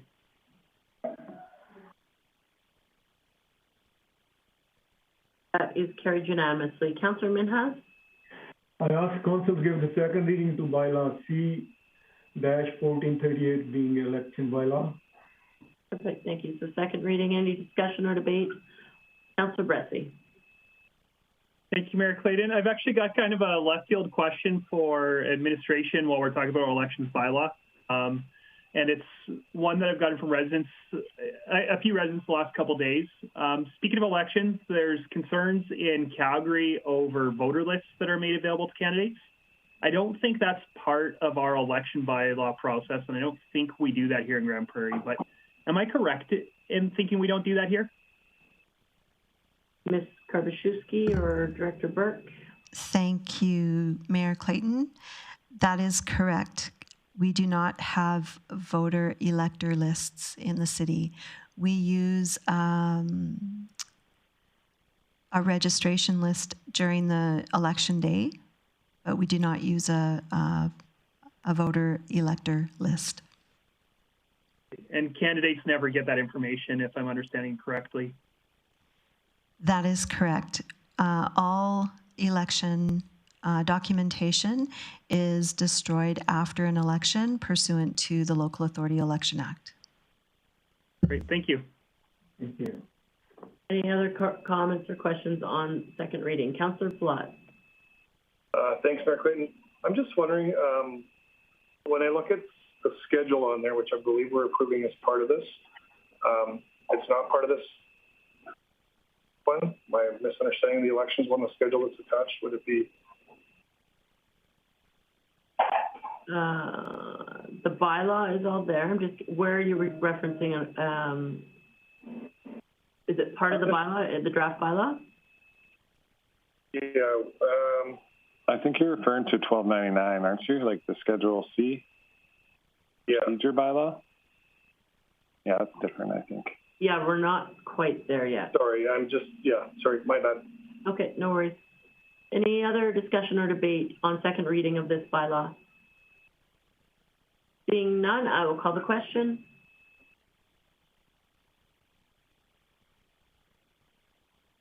Councillor Minhas, how do you vote? In favor? Thank you for that. That's carried unanimously. Councillor Minhas. I ask the council to have the third reading to bylaw C-1438 being election bylaw.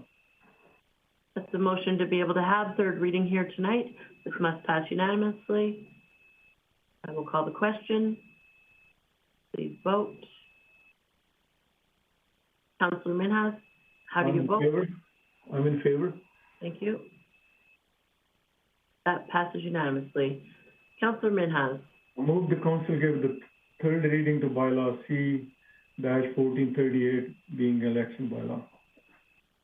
That's a motion to give third reading to bylaw C-1438, the elections bylaw here tonight. See no discussion, I'll call the question.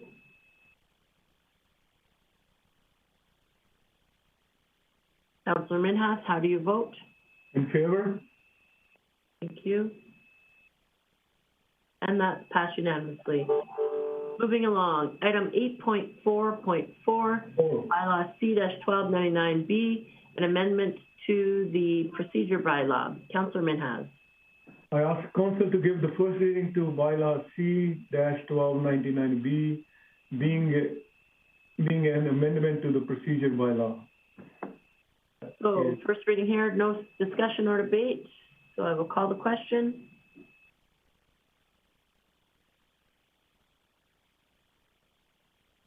Councillor Minhas, how do you vote? In favor. That's carried unanimously. Councillor Minhas. I ask council to give the second reading to bylaw C-1299B being amended to the process bylaw. So the second reading of the bylaw here tonight, Councillor Thiessen. Yeah, I don't want to discuss well, I guess I do. Actually, I think this is what Councillor Platt wanted to bring up. And him and I guess we've had a discussion about this already. Part of my concern is with the Schedule C on their participation via remote access. I understand under extenuating or extraordinary circumstances, like we may be able to allow members of council to participate in council meetings and be attended via video conference. But once this COVID pandemic either goes to an endemic or is over completely, we're going to continue, I guess, on the video or then later after that in person. I do think there's a lot of value in having in-person meetings and being recorded as being there. I just wondered what kind of procedures we might have in place to prevent a member of council just from arbitrarily attending council meetings and committee meetings via remote access perpetually. I will refer to Director Burke or Ms. Karbaszewski, someone from administration. Thank you, Mayor Clayton. The Schedule C. Ms. Karbaszewski. Thank you, Mayor Clayton. At this time, the schedule was written to be quite lenient with having a flexible option for members of council to attend remotely, with the understanding that the request is presented through to mayor and legislative services. If, in fact, this council wishes to make the procedure a little more strict, administration is open to providing some options.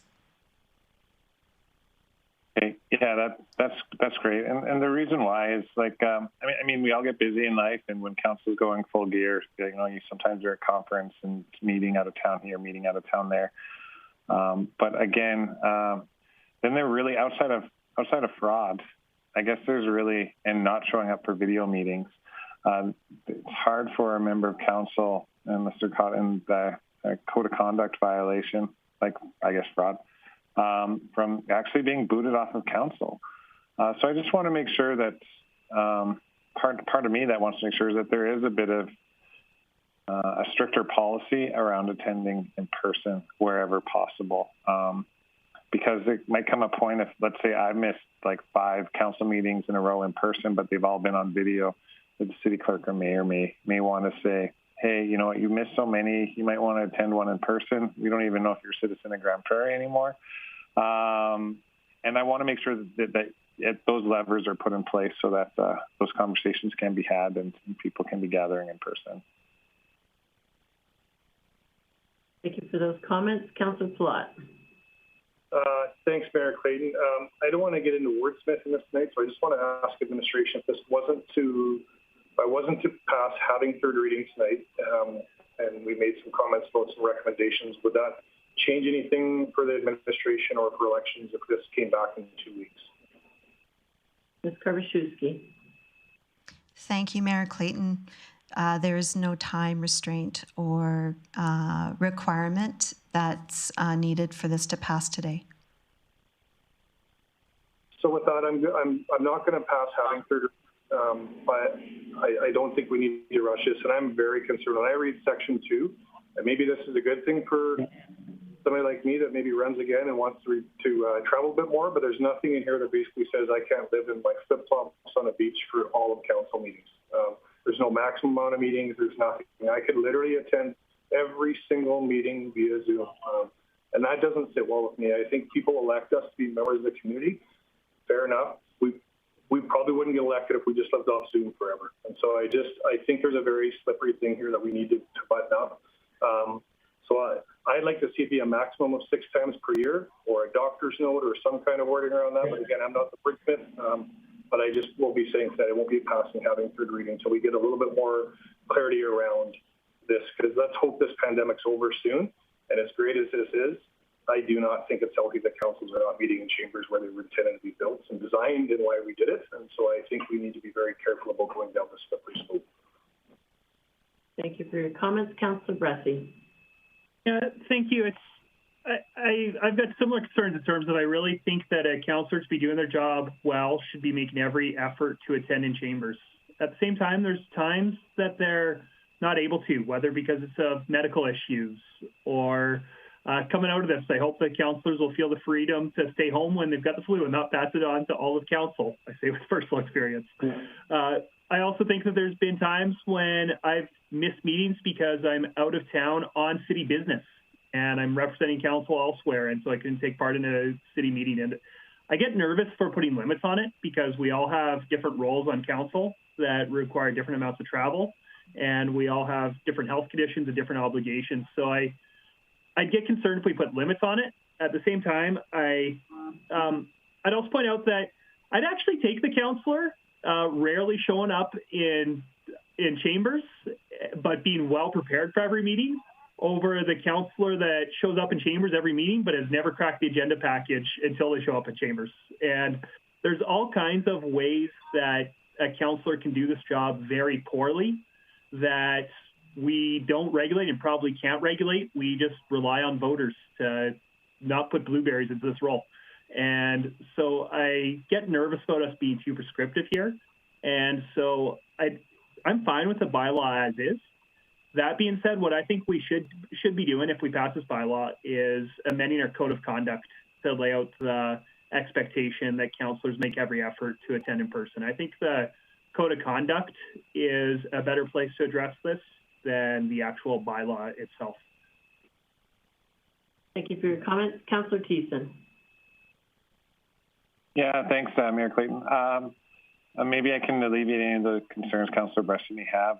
I'm not opposed to addressing this in our code of conduct bylaw as well, but I think as far as participation via remote access, there should be something put in there that maybe tries to limit it.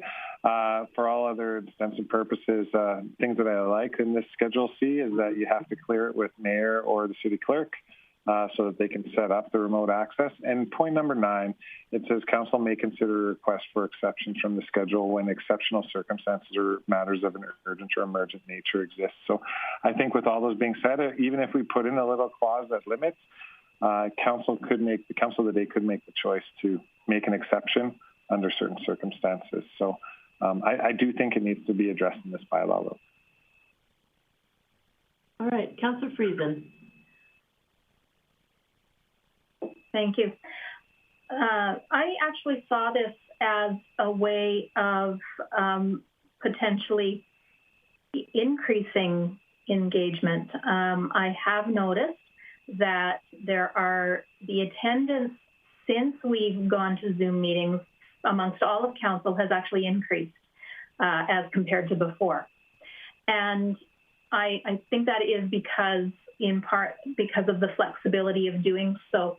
So to dismiss this or to put limits on it is making two assumptions that I think are false assumptions.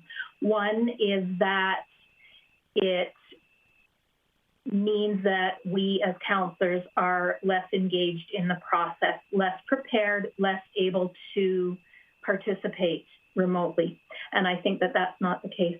The second assumption that I've heard made here that I think is false is that the ability to have the option to attend remotely will be preferred.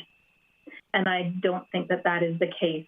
I think that we are a group of individuals, and those who are involved enough in community to stick their hands up to run for council and who have the good fortune of being elected are individuals who want to show up and who will show up as much as possible, both in person and as needed by remote means.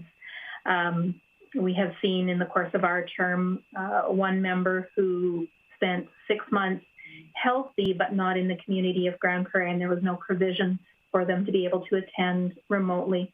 And I think that was really unfortunate when indeed our our residents elected that individual.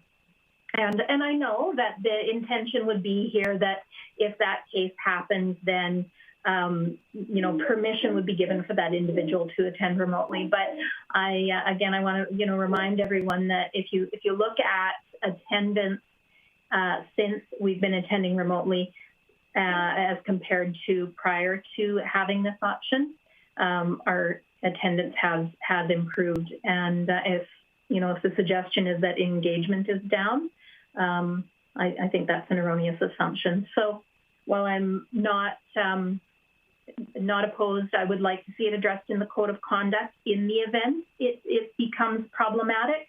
But I really think the assumption that it will be problematic is a false assumption.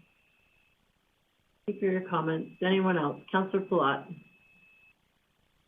Thanks, Mayor Clayton. I'm actually going to try an amendment, contrary to what Councillor Friesen just said. I think there needs to be a maximum. Absolutely, in my opinion, you cannot run a council with this format right now and think that that's going to be healthy over time. For 2 years pre-COVID, the word inclusivity was almost in every meeting we talked about, and this Zoom and this kind of format is probably the most inclusive way to do operations you can possibly do. It gets the job done. We're not having conversations like we once did as a group. And so I would make a motion that on section 2, we add a D, that a member may attend up to 6 committee and 6 council meetings per calendar year as a maximum. Now, that's my motion. To Councillor Thiesen's point earlier, there's already a clause. So what unfortunately happened to Councillor Blackburn could still be dealt with in clause 9. We can still deal with that. But I think we need to put in a maximum. I just don't think we want to go down a slippery slope this quick. And maybe some people think they function better. I don't think over a 4-year term our council would have been nearly as effective if we didn't have the start we had. If we started off on Zoom and didn't know each other and that's how we chose to operate, we wouldn't have been an effective council. We wouldn't have helped the administration do their jobs well either. I really, truly believe that. So I think we need to put a maximum in there. So that's my motion. And if you need it read back, I can try to read that back as well. So this is an amendment on bylaw C-11299B and an item being added to under Schedule C to D It is now in your e-scribe, amending section 2D, attend a maximum of up to 6 committee and or, I don't know if you wanted and or in there, so I'll wait. Councillor Plott, was it 6 committee and 6 council, or 6 committee and or 6 council meetings by a remote access per year? Up to 6 committee and up to 6 council meetings be remote. Okay, so 6 committee and 6 council. All right, Councillor Bressie on the amendment. Great, thank you. Yeah, again, I think that a councillor should make every effort to attend every meeting in person. And I think one of the worries about putting in a number like this is all of a sudden that almost looks like, hey, it's okay if you miss up to 6 per year. And really, I'd hope that they'd miss 1 or 2 of each per year. So I think that's one issue I have with putting a number on this instead of saying every effort. Just some people, human nature is you'll go up to that maximum or near it.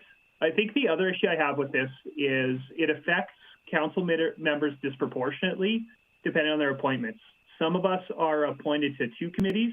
Some of us are only appointed to 1 committee. So some of us could miss 3 Tuesdays in a year, and some of us could miss 6 Tuesdays in a year. And it's just an awkward way that our appointments work. And so it would also affect us disproportionately. So I can't support this amendment, even though I like the intent of doing everything possible to encourage in-person attendance. Councillor Thiessen. Thank you very much, Mayor Clayton. Thanks, Councillor Platt, for the amendment. Appreciate it. Just to put it in perspective, if I were to miss all of them in a row collectively, that would be 3 months of remote access time, which is about a quarter of the year. Kind of like Councillor Bressie, I don't like having to put this in here, and that I just want people, when they get elected, to do the job, But to speak against it, like I sit on lots of externals, and when they have a meeting on a Monday, 9 times out of 10, I say, sorry, I won't be able to attend. I have council that day. And same thing with my standing committees. Those are my priorities. So I wouldn't be missing those over an external committee or otherwise, regardless of where I was appointed. And they have to understand that our job, first and foremost as councillors, is to be at these meetings and to help move the direction, the policy, and I guess the procedures. We review those at least. So governance is our direction, and like governance, I believe, is done more effectively when you're in person and when you can have those in-person conversations. Just a bit of a pushback on Councillor Friesen's point. I think it's kind of an erroneous assumption to assume that people might not take advantage of having no clause in there. So I mean, it goes both ways. I'm just trying to protect future councils, future administrations on the what ifs. What if you have a multi-term councillor that's done in their last 2 years and they just want to be on the beach with flip-flops? I think that our job is invaluable when we're in person.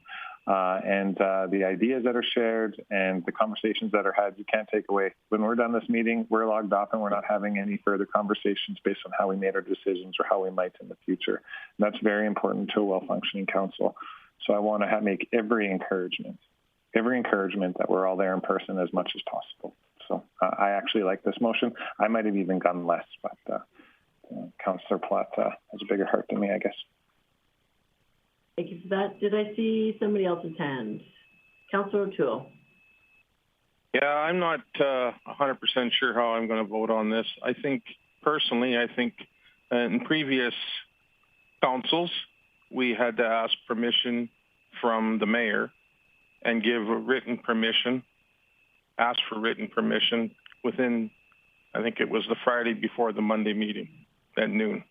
And that didn't work out sometimes. Sometimes you got to leave town in an emergency for whatever reason. And I'd like to have a barrier there where you can't cross, but I would really like to sit back and think about this and not necessarily delay the vote on this one and I think it should be up to the mayor to give you permission, and you've got to come up with the reason for it. Sometimes it's a legitimate reason, but going on a holiday necessarily may not be the legitimate reason. Maybe it is. I don't know. I just feel that having a number that you're allowed to go that number shouldn't be there. You got elected to do your job, and this is your job. You get paid a reasonable amount of money to do this job, and I do like the idea, and I know that the votes, some significant votes that we made in the previous term would have been different if somebody could make that motion from Edmonton while they're taking their child to the hospital in Edmonton for treatment, or they're attending a parent's funeral out of town, and it just didn't happen in time, and we didn't get that permission. So with that, I think we need to study this one as a group and think about what we want to do. I'm not really sure if I do agree with the maximum, possibly. And then what do you do after 6? What do we do? Kick them off council? I don't think so. This public disgrace? There are some times, like I'm going to just leave it at that, and I don't think I'll be supporting your motion tonight. I do like where you're going, but I think we need to talk this out a lot more as a group rather than this isn't the right time either. We need to think about this one. So thank you.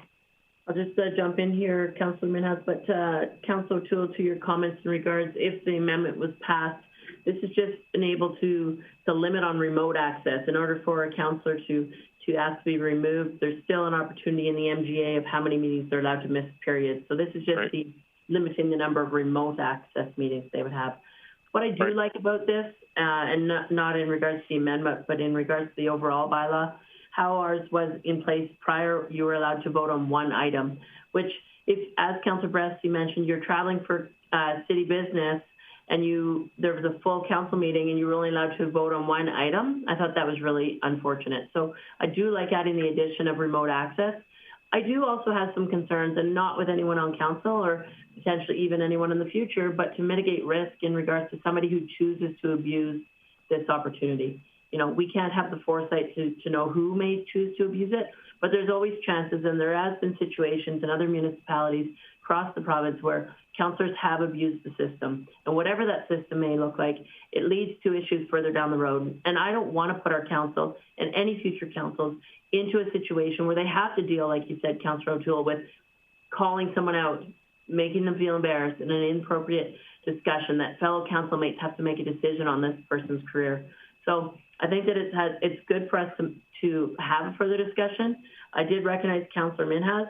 I would make a suggestion that if there's no new items brought forward, that we vote on this second reading. And if council wants to go back to administration for further discussion, then we can do so by not supporting having third reading here tonight. So I recognize Councillor Minhas first, and then Councillor Thiessen. Yeah, personally, I like to be having the Chamber of Commerce, chamber meeting all the time. But the situation we are in is Zoom is working pretty good. But my confusion is on this one. We make bylaw that puts you, into the spot. I don't know. We can do different way. Like you're right. We don't need to be third reading today, but we can talk more about it. Thank you very much, Jackie, for updating it. But I'm quite a bit confused in this one. That way it gives you the restriction. I don't like to be remote most of the time, but 6 and 6 that gives you the condition. You have to be there, then it puts you more kind of pressure. And I don't like when we are elected person, we should be using the system, not to be there as a person. But I don't know how I can vote on this one, but I like your idea. If you don't go with the third motion, let's talk about this more later. Thank you. Councillor Thiessen? Yeah, just a quick clarification. We are voting on Councillor Platt's amendment for the 6 and 6 right now. Apologies, yes.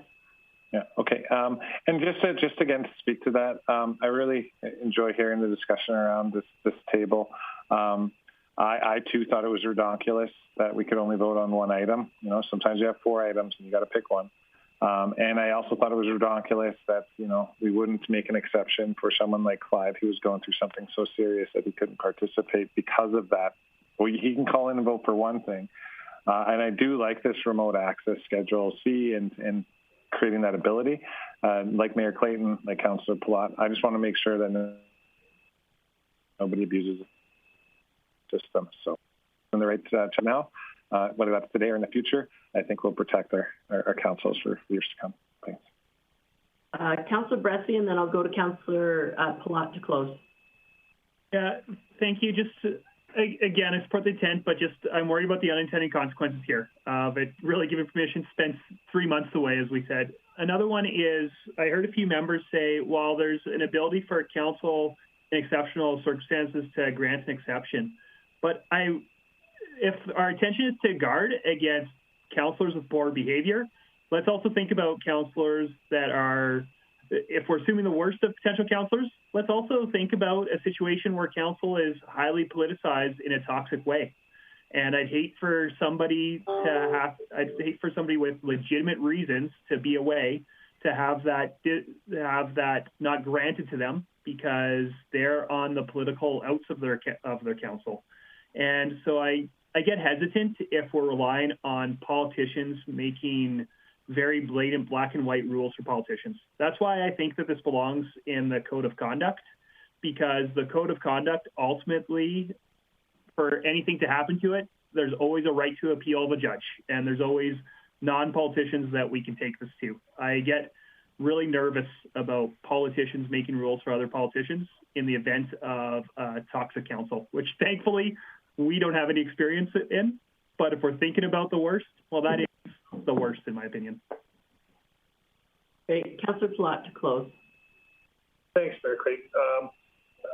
I guess for me, this was a soft point. I just wanted to have us have at least a maximum. To Councillor Thiesen's point earlier, that you could literally miss 5% of the year in council meetings and 25% of your committee meetings in remote. So I think that's a great starting point. I personally would like to see a lot lower than that. I use that number because I think that's a very fair, reasonable number that if somebody has 6 times a year, they could be going through health issues. They could be helping a spouse or a family member down in Calgary, Edmonton with the illness that they're sitting in the hospital for a great length of time. It could also help them be on a holiday where they could still get involved with the council while they're away. So I think 6 meetings is a good off point for us to at least put some kind of parameters in there for now. And I agree with Councillor Bressie.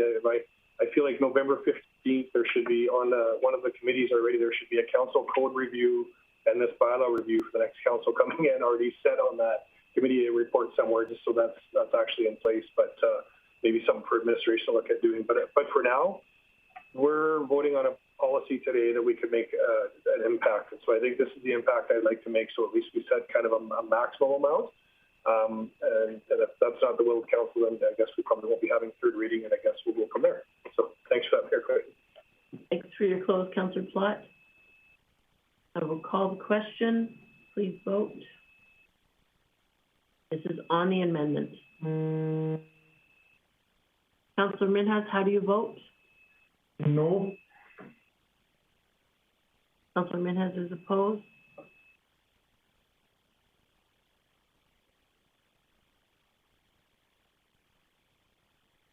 That is carried 4-3. Now back to the main motion as amended. That council gives second reading to bylaw C-1299B as amended.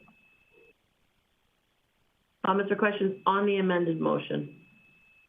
See nothing, so call the question. Please vote. Councillor Minhas, how do you vote? In favor.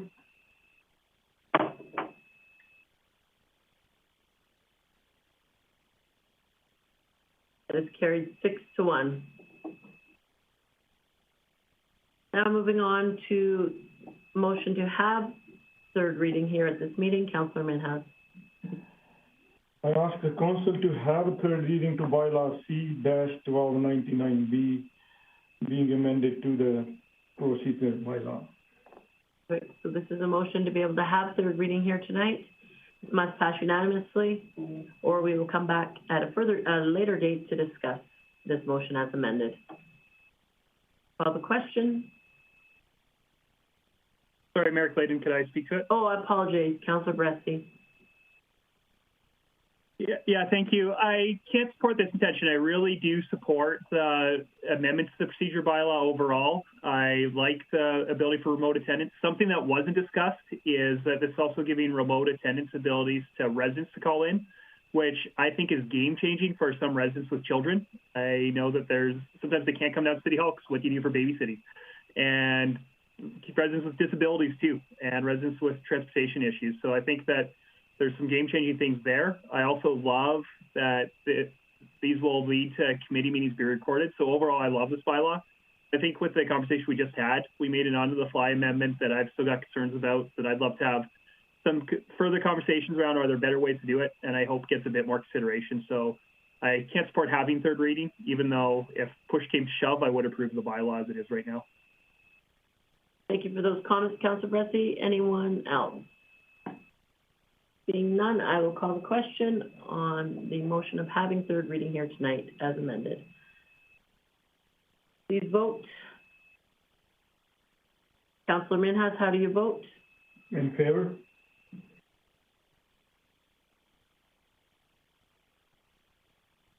That is defeated 2-5.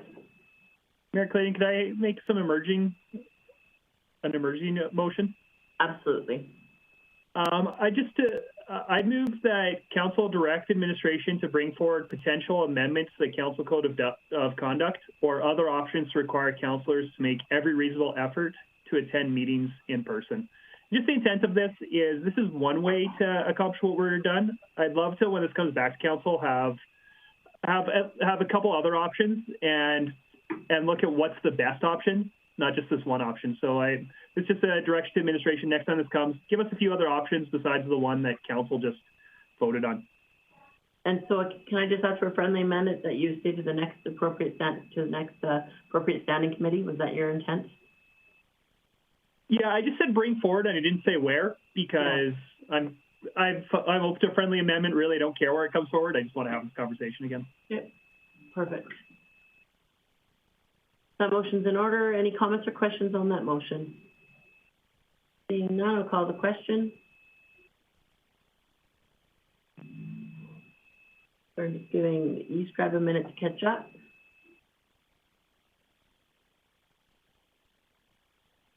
Please vote. Councillor Minhas, how do you vote?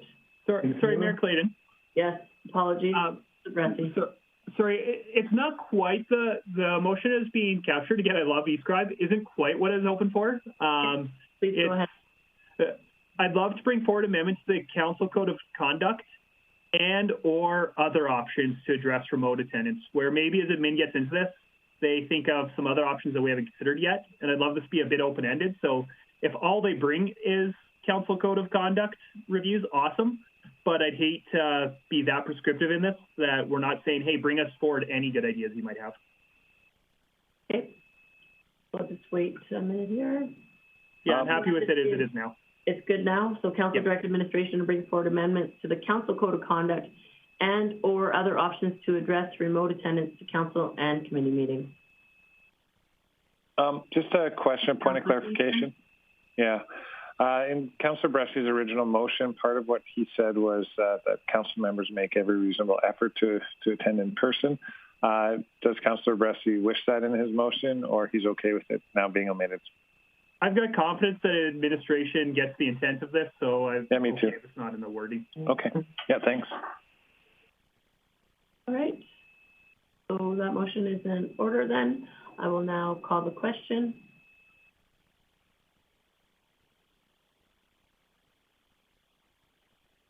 Vote.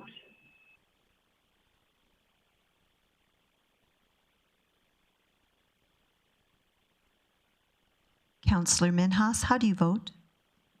In favor?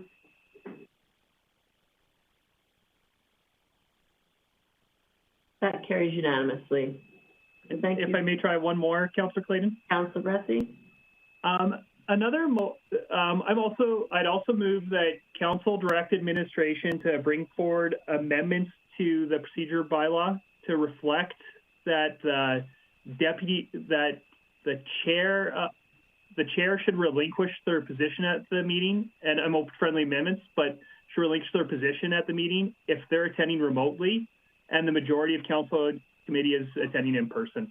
And again, I said that awkwardly, I'm open to wordsmithing, but the intent of this is if we were having a meeting in chambers right now and Mayor Clayton was out of town at a mid-sized cities mayor's caucus or minister meetings representing us out of town, it would be really awkward for her to chair the meeting if the rest of us were in chambers. And so I just think it's worth putting our procedure bylaw. Sorry, you don't get to chair the meeting if you're remote and the majority isn't. Okay, thank you for that motion. So just, I'm just gonna double check that it's as you were hoping. Just waiting for the e-scribe to catch up.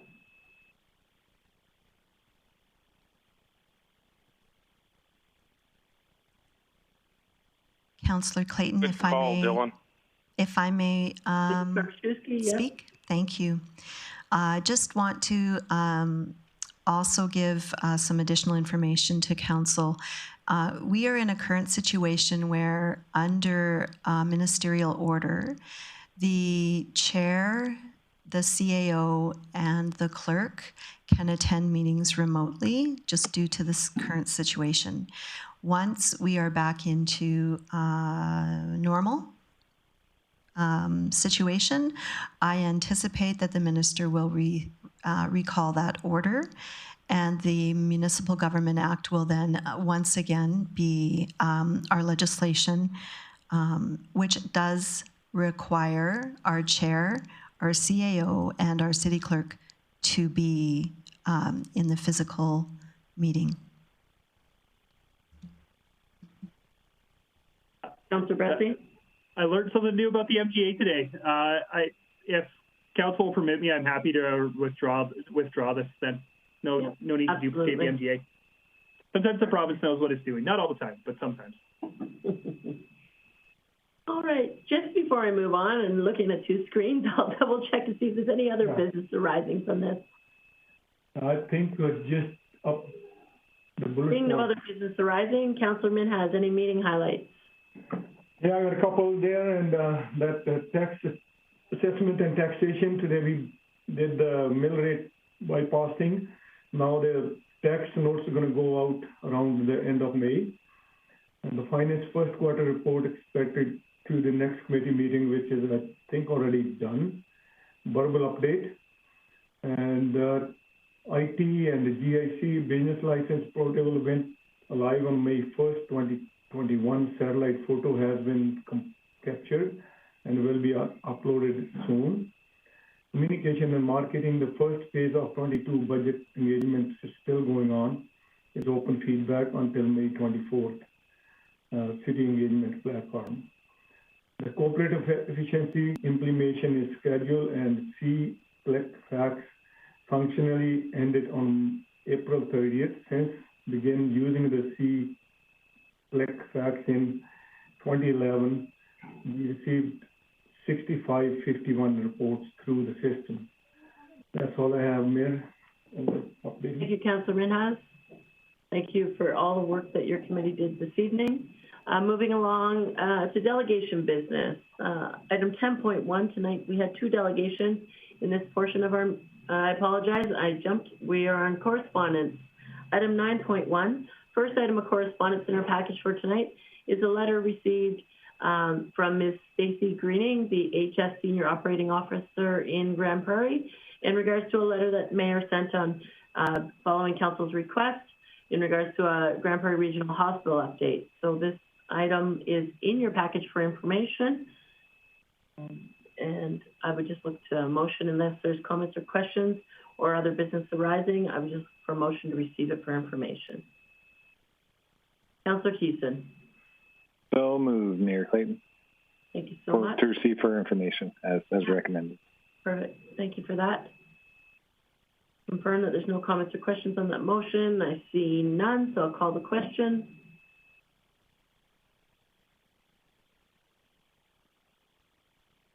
Vote. Councillor Minhas, how do you vote?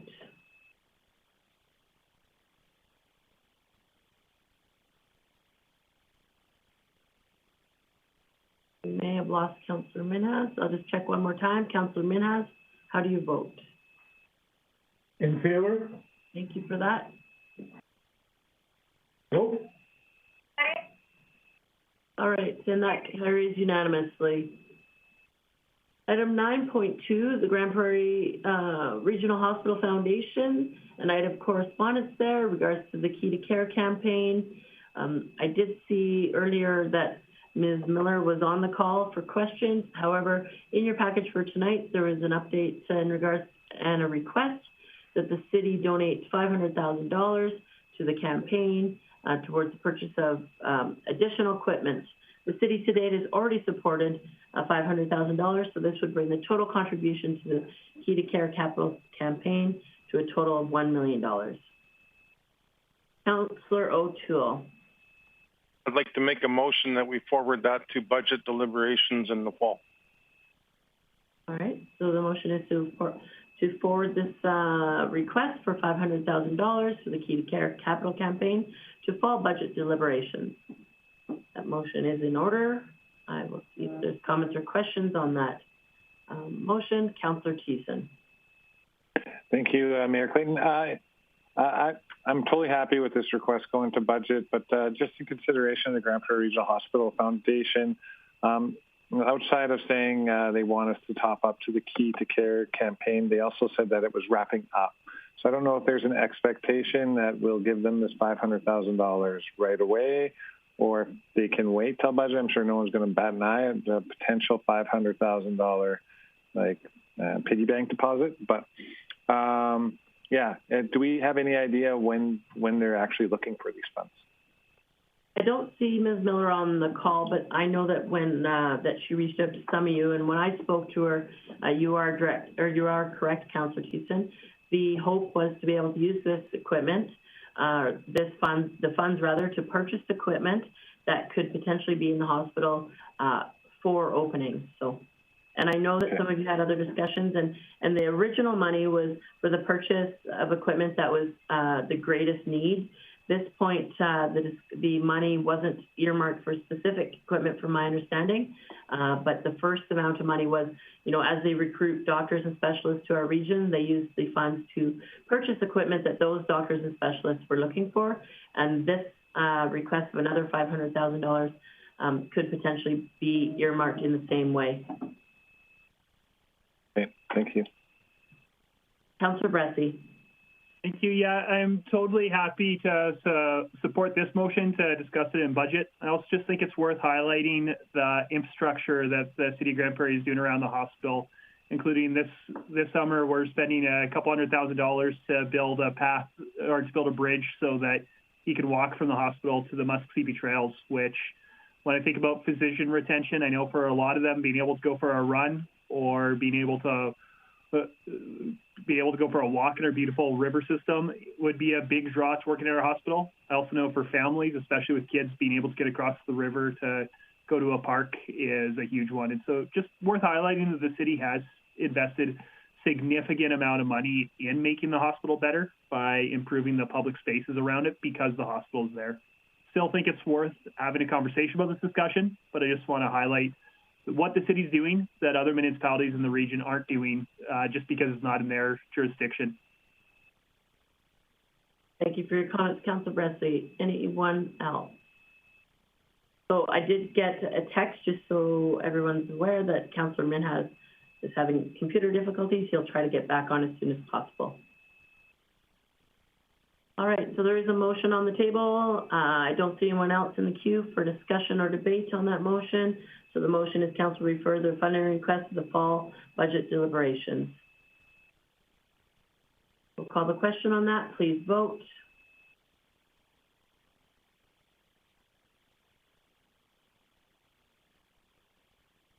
That passes unanimously. Next item of correspondence, item 9.3, the Downtown Association. There's a levy request letter in your package. As it mentions, there's 400 businesses, more than 400 businesses in the downtown city center, and they're looking for support in regards to the BIA levies for 2021. And I see Councillor Minhas is back now. The request is there.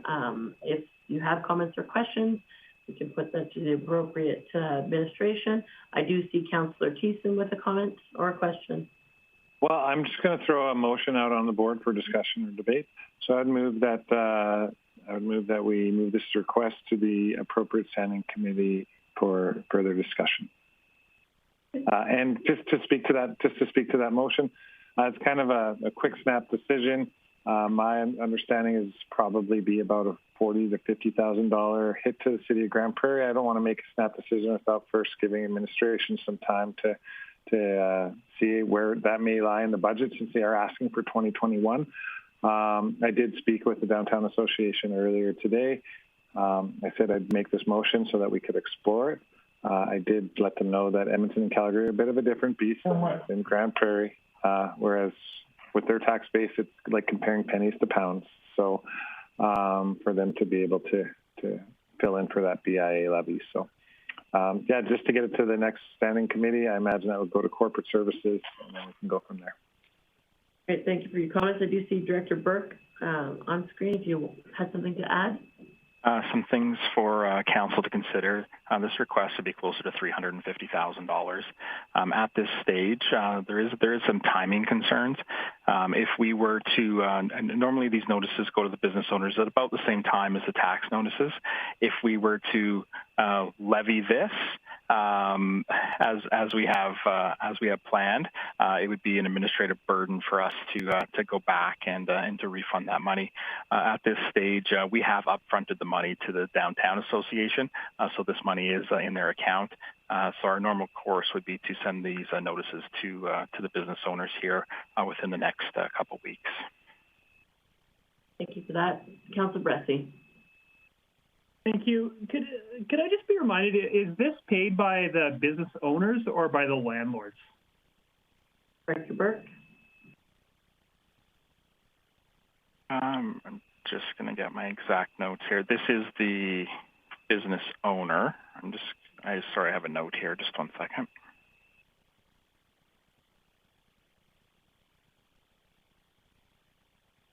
It's triple net anyway.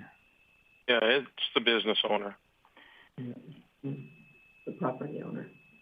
Yes, goes to the business owner. It's based on the size and space. Based on size of space and the lease rate the space can demand, and that then determines the assessment. So on a straight average, it's $900, but there is a huge range on this. Many business owners pay closer to $20. On some of the really bigger properties, I'd say banks would be in this category. We're closer to the $9,000 mark. So it's a huge range of bills that go out to the business owner. Councillor Bressie.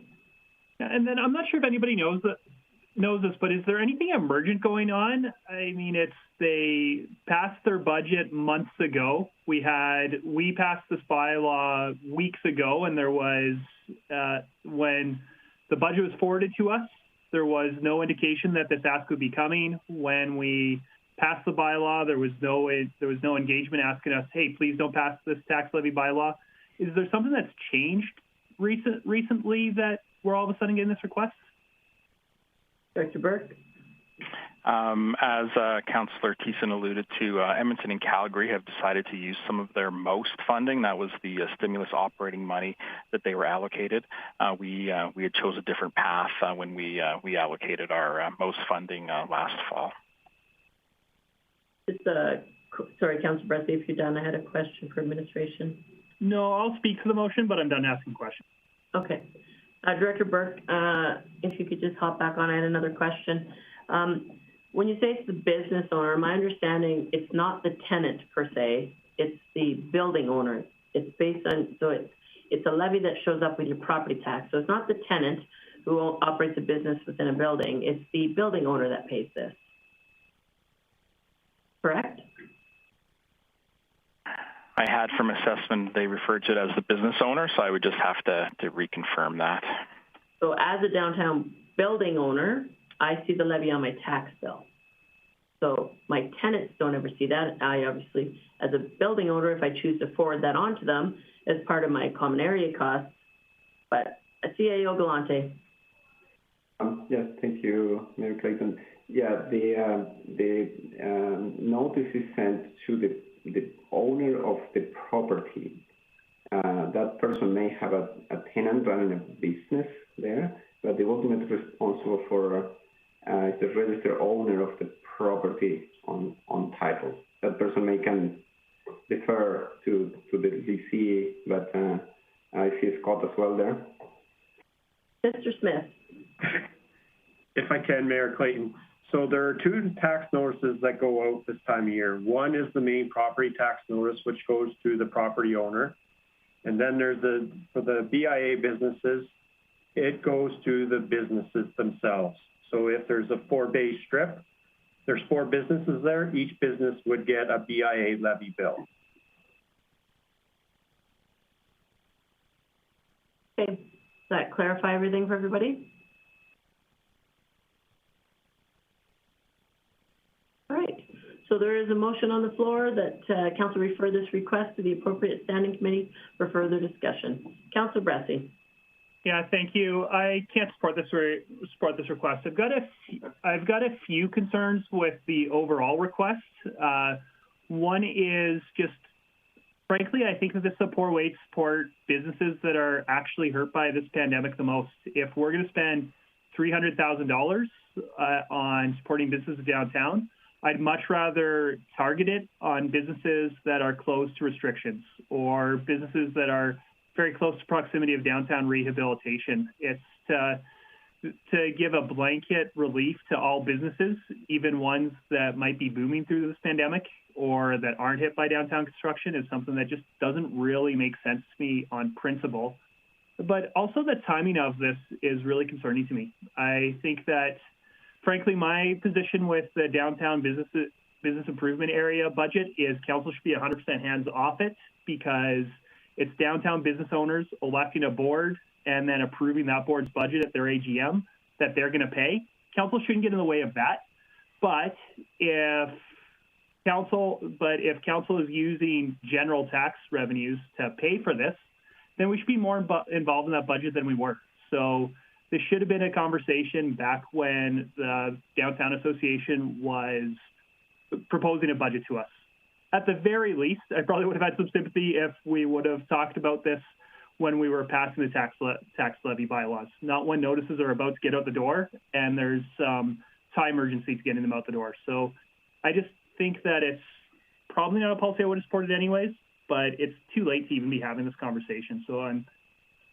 So yeah, I can't support this motion as it is.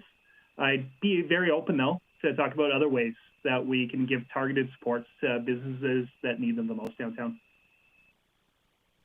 Councillor Plott. Thanks, Mayor Clayton. Thanks for bringing the motion up, Councillor Thiessen. I know it's like when you're on committees, sometimes you're kind of obligated and maybe you're passionate on this one, but for me, I can't support this either. I ultimately wouldn't support it when I come to committee, and I just think this is one of those ones we set a slippery precedence. We're talking about precedents early. If we're going to have this come to committee just to go through the exercise and then defeat it there, I just don't want to put that work on administration. I don't see this as being the best use of $300,000, so I'd rather just receive this information. I'm probably with Councillor Bressie if they come forward and said, hey, we have this great event that we'd like to do to downtown when recovery happens. We need some seed money. I would have conversations about that, but this is operational for them, and the ship's kind of sailed on that one. And so for this year, for me, I think, sorry to the downtowners, I just don't see this as a good use of the city's overall money when we're only affecting a small portion of the business for that. So I'd rather just receive her information, and if they want to chat about events or specialty funding for recovery plans, that's another conversation. Thank you. If I could just jump in here, I failed to recognize that I do have a pecuniary interest in this discussion, so I would ask that Councillor Bressie please take over the continuation on this motion as the Deputy Mayor, and I will turn off my screen for this discussion. Mayor Clayton, is there anybody else with comment on this? Councillor Thiessen, would you like to close on it?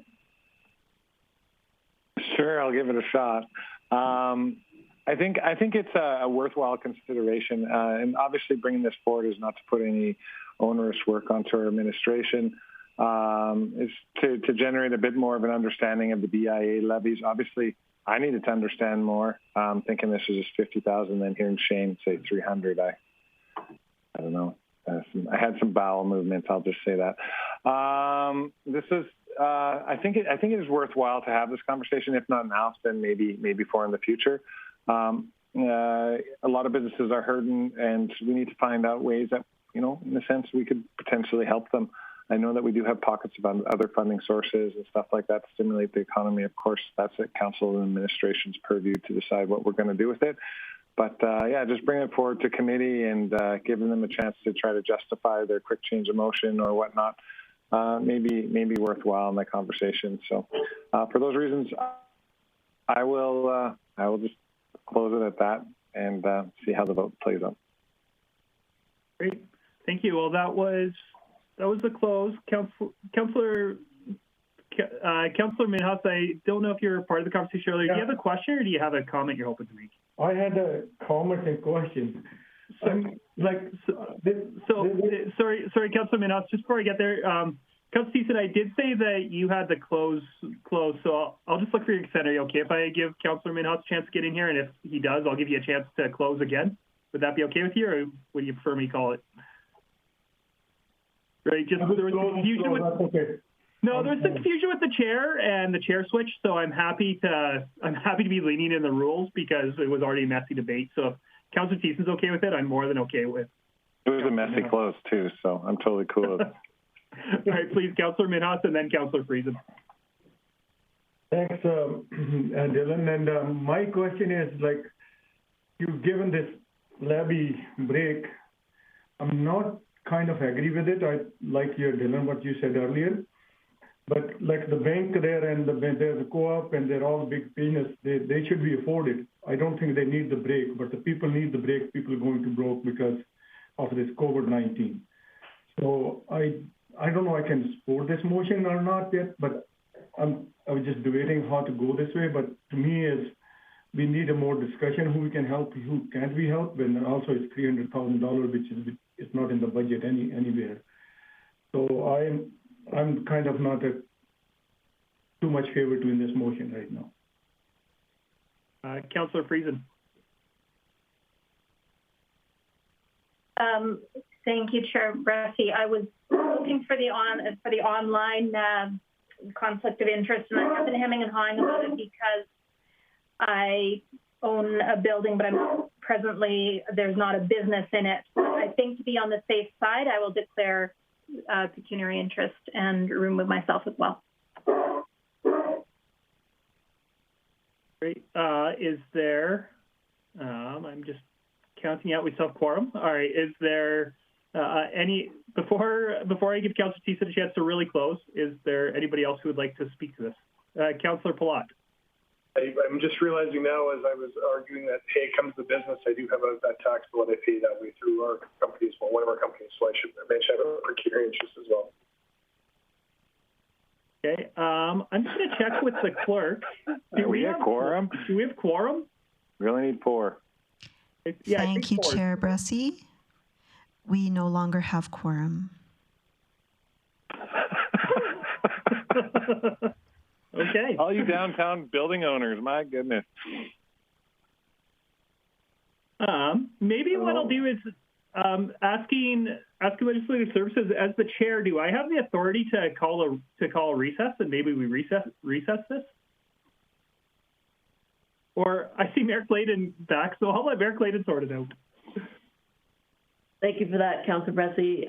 Yes, Ms. Karbaschewski, can you clarify if we can call a recess on this motion, or what would be your thoughts in regards to this? I mean, we are not going to have quorum on this, so I'll get you to answer. I'll recognize you, Councillor Friesen, and then I'll get Ms. Karbaschewski.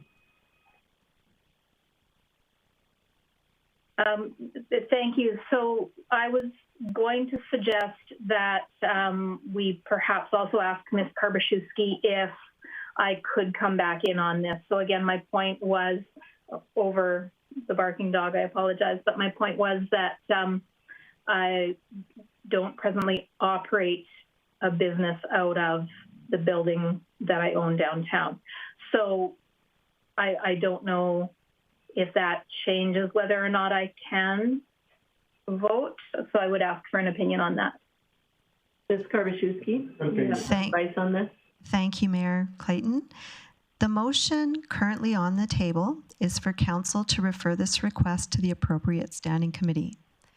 So at this time, within the intent of the current motion, you're only voting to refer this to the appropriate standing committee. So at this point, there shouldn't be a pecuniary interest to action this particular motion. Thank you for that clarification. So we may need to look at the configuration of that appropriate standing committee when we get there, but based on the members. However, this motion, as noted by our clerk, is in order, and we are all able to vote on this. So I see no further. Oh, Ms. Councillor Friesen. Oh, thank you. I was just going to then verbalize that I withdraw my declaration. Thank you. I do as well. Thank you. Yeah. And Councillor Palat does as well, I see. All right, so now we're all back. Okay, we have a motion on the table to refer this to the appropriate standing committee for further discussion. Anyone else have anything else to add in regards to that motion? Seeing none, I'll call the question. Mayor Clayton, just give me 1 second to reset the motion with all members present. One moment, please. Not a problem. We didn't have all this going on. I could have had supper by now. Me too.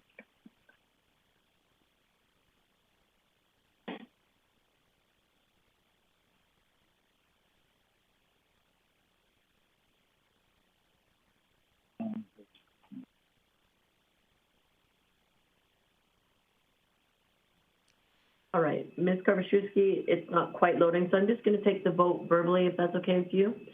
And Councillor O'Toole, how do you vote? Oh, sorry, Ms. Karvashewski. Thank you, Mayor Clayton. I could not reset the vote for Councillor Friesen or for yourself.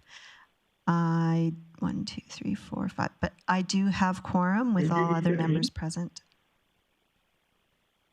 I'm in favor. Okay, so you have the 5 members not voting and Councillor Friesen and myself not, 5 members voting and Councillor Friesen and myself not voting. Is that correct? That is correct. Okay, Councillor Friesen, how do you vote? I'll vote in favor of sending it to committee. Thank you for that. And I also vote in favor of sending it to the appropriate standing committee for further discussion. Thank you. Therefore, that vote, I'm assuming, but go ahead, Ms. Karvashewski. The motion will carry, and in the minutes, we will record Councillor Friesen and Mayor Clayton's vote as in favor. Perfect. So then the motion will pass 5-2. I didn't vote. All right. We are now moving on to item 9.4, the list, letter to Minister Madu. It's in your package for information, as discussed recently at a meeting that Councillor O'Toole and I attended with the minister. We talked about our advocacy priority, the appointment of a Court of Queen's Bench justice to reside in Grande Prairie. As well, we talked about drug treatment court in the city of Grande Prairie. This letter is just following up in regarding to that judge position, and it's simply there for information for you. So if I could get somebody, thanks. Councillor Bressie? Thank you. Open to wordsmithing this or changing it, but I'd rather move that council endorse this letter written by Mayor Clayton. Just, I think often received for information means, we're not that excited about it, we're not doing anything with it. I think it's good to show, no, we actually really like and we support this letter. I'm happy for you to make the motion as you see fit. Okay, so yeah, it's to endorse this letter. Thank you. So Councillor Thiessen, did you have a question on that motion or something else? All right, so I'll call the question on the motion that council endorse the letter as written. Call the question. Councillor Minhas, how do you vote? In favor?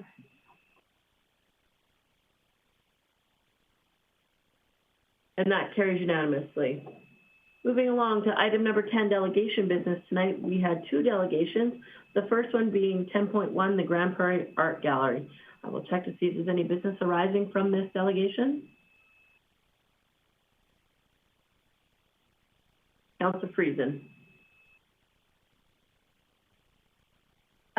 Thank you, Jackie Clayton. I think it was fantastic that we heard about the impact that the art gallery has on, or may have on, recovery as we move forward, and the as that relates to our mental health, I think is really important. That's an important piece of our vibrancy as a community. So I was delighted to hear from them, and as well the impact that each dollar that we put into the art gallery, how it multiplies in our community at a rate of 4 to 1. So I will move that we accept the presentation for information with thanks. Thank you for that motion. Seeing no questions or further comments, I'll call the question.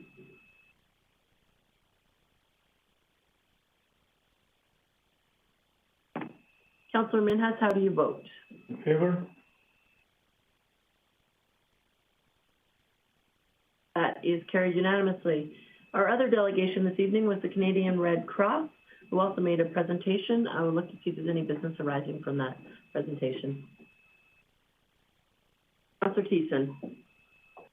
Thank you, Mayor Clayton. I move that we receive the report from the Red Cross for information, for the presentation. Thank you. For information. Thank you.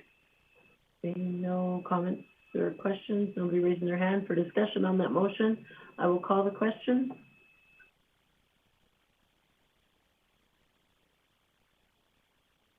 Councillor Minhas, how do you vote? In favor?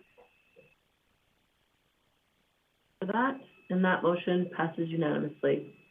All right, we have no notices of motion for this evening, and now we are in our recess. Council is supposed to be back here in 15 minutes, so I'll see you at 6 o'clock. Thank you. Bye-bye.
Okay, I just gonna check in the council chambers. You're ready to go?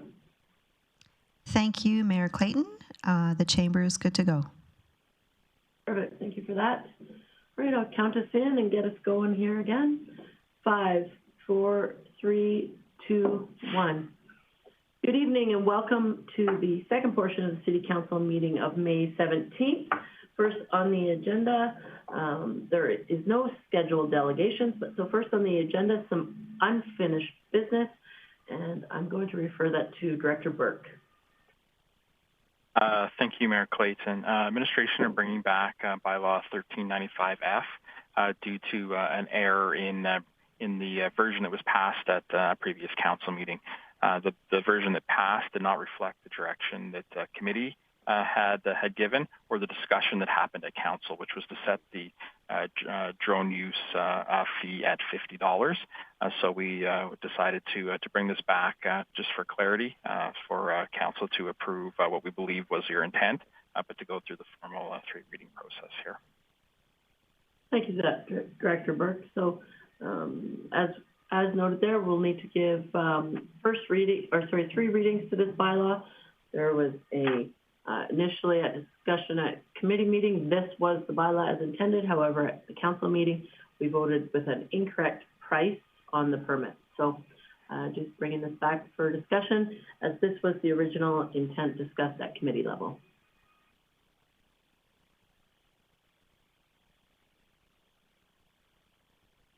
So I don't see Councillor Minhas with us. There we go. This would be his committee. So if you're okay at that, Councillor Minhas, it's item 14.1.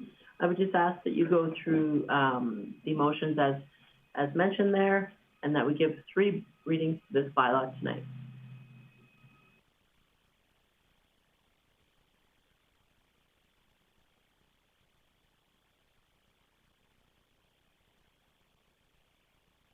And if you can't, Councillor Minhas, if you're not fully loaded, I'll ask that someone else maybe could. Councillor O'Toole. Yeah, you had moved that council give the first reading to bylaw C-1237Q, being an amendment to the municipal. No, sorry, wrong one. The one just above that, 14.1. Yeah. The bylaw C-1395G.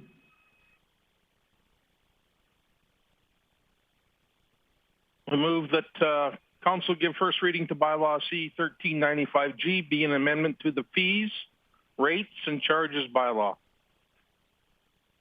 Perfect. So no debate or discussion on first reading, so I'll call the question. Please vote. Councillor Minhas, how do you vote? In favor? Councillor Minhas votes in favor.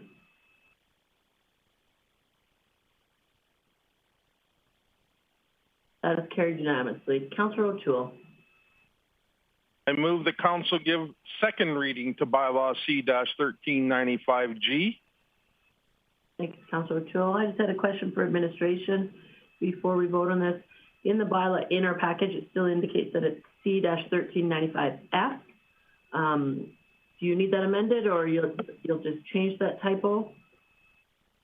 Director Burke? Actually, I'm going to defer to the clerk on that. Okay. Thank you, Mayor Clayton. That clerical error will be fixed. Okay, so we should still vote on 1395G, correct? That is correct. Thank you. Thank you for that. So, Councillor O'Toole, you've given the motion to give second reading. Comments or questions or debate on this bylaw? Seeing nothing, I'll call the question. Please vote. Councillor Minhas, how do you vote? You're just muted, sir.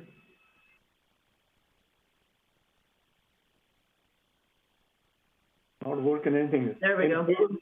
Thank you for that. Councillor Minhas votes in favor. Councillor O'Toole. Sorry, that passes unanimously. Right. Councillor O'Toole. Okay. I move the council have third reading of bylaw C-1395G at this meeting. Perfect. Thank you for that. So this is a motion for us to be able to have third reading here tonight at this meeting. This must pass unanimously. You've heard comments or questions on having the merits of having third reading here tonight. I see nothing, so I'll call the question. Please vote. Councillor Minhas, how do you vote? In favor. For that. And that motion carries unanimously. Councillor O'Toole. I move the council give third reading to bylaw C-1395G, being an amendment to the fees, rates, and charges bylaw. Thank you for that.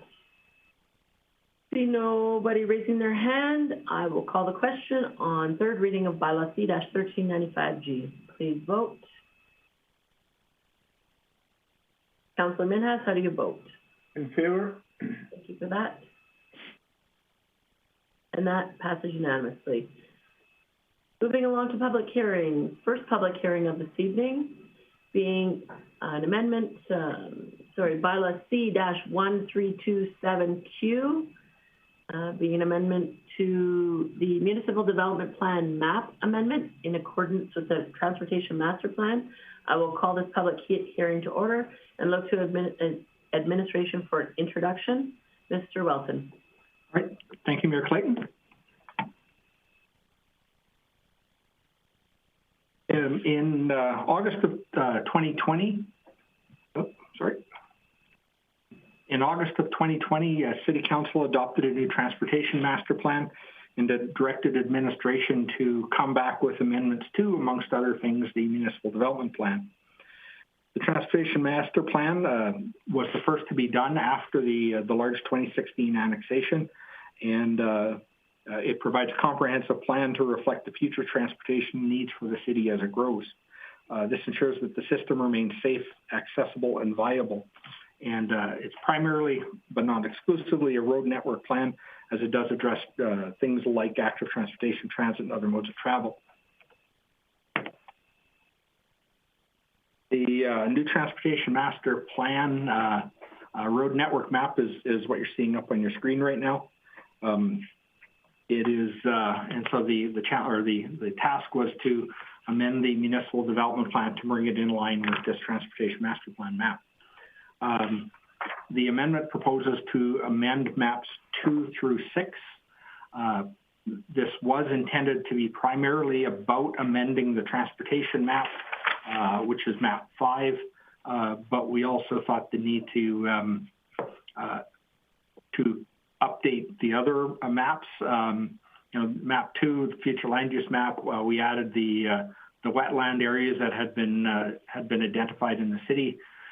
Since the municipal development plan was adopted, we also changed the base map that's kind of in the background to all of these maps.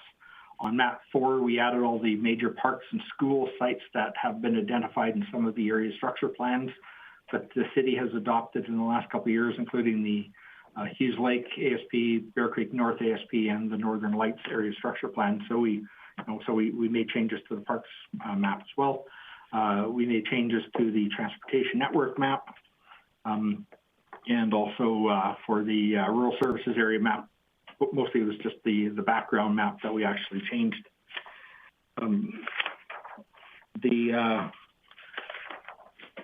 If you can, I will go back to this map, and you can see on this map on the far east side, outside the city, there are 3 or 4 black circles. Those represent future interchanges that are identified in the transportation master plan.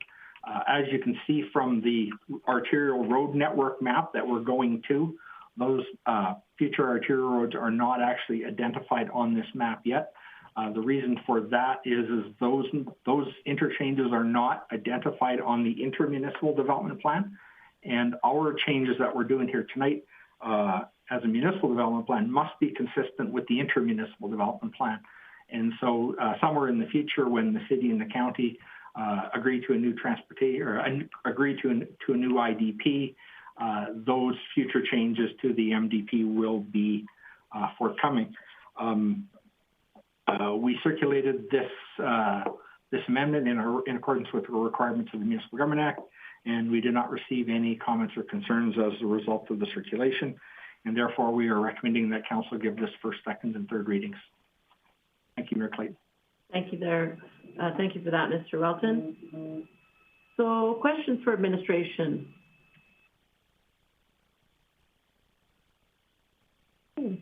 Seeing none. All right. I see no questions for administration, so I'll move on to presentations and submissions. I will ask if there's anyone here to speak in support of this amendment. If you are here to speak in support of this amendment, I just ask that you turn your camera on and identify yourself.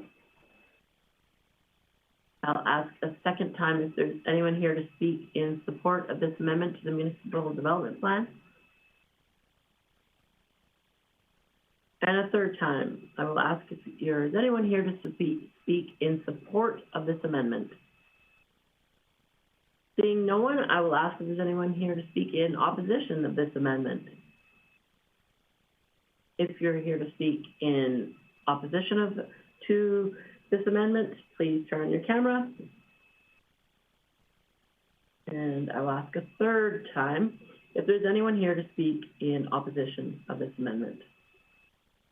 Seeing none, I will close the public hearing and move to business arising.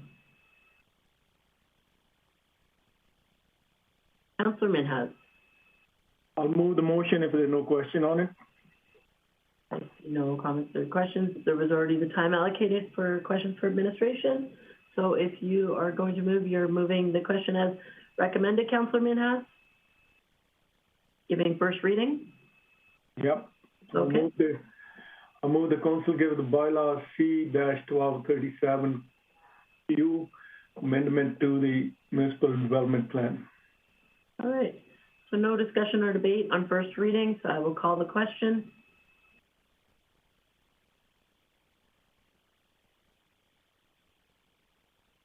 Councillor Minhas, how do you vote? Favor. Thank you for that. That's carried unanimously. Councillor Minhas. I move the second reading, council give the second reading to the bylaw C-1237Q. Thank you for that. Discussion or debate on second reading of the bylaw amendment C-1237Q. Seeing nobody looking for discussion or debate, I will call the motion. Vote. Councillor Minhas, how do you vote? In favor. And have the third reading. One second. Pass unanimously. Now, Councillor Minhas. Have the third reading to bylaw C-1230. What the hell is that? Hold on. Yeah, 1237Q. This is a motion to have third reading at this meeting tonight.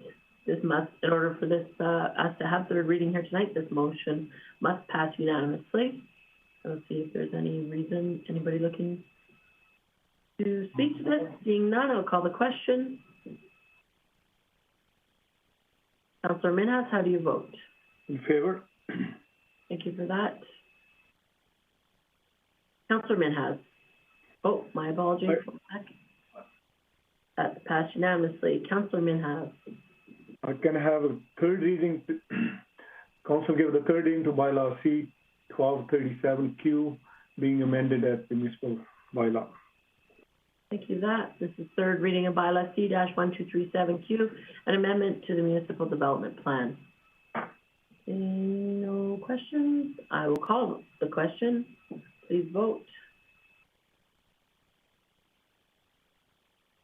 Councillor Minhas, how do you vote? In favor.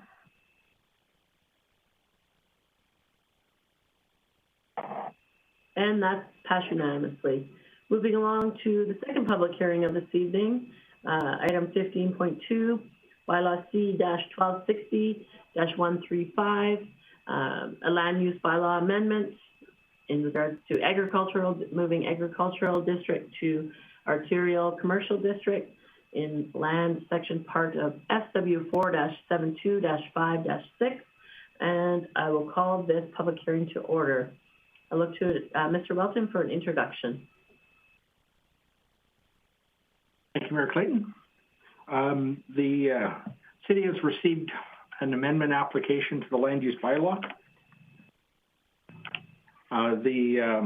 The purpose of the amendment is to rezone part of Southwest 4, Township 72, Range 5 west of the 6th Meridian from AG Agricultural District to CA Arterial Commercial District. The amendment would facilitate the subdivision of approximately 2.95 hectares out of the quarter section. The subject area is located in the northeast corner of the city and is surrounded, it and the surrounding area were annexed into the city in 2016. The northeast area is now subject to the Northern Lights Area Structure Plan, which was adopted in 2018. This area or the area subject to the amendment itself is in the southeast corner of the quarter section, and it has direct vehicle access onto 132nd Avenue, which currently is a 2-lane road, but will eventually become a 4-lane arterial road as the city grows into this area. The remainder of the quarter section and the surrounding area is primarily in agricultural use. Three lots have already been subdivided out of the existing quarter section, and a lot directly to the east in the adjacent quarter section has been subdivided out, and that lot is actually being used for industrial development.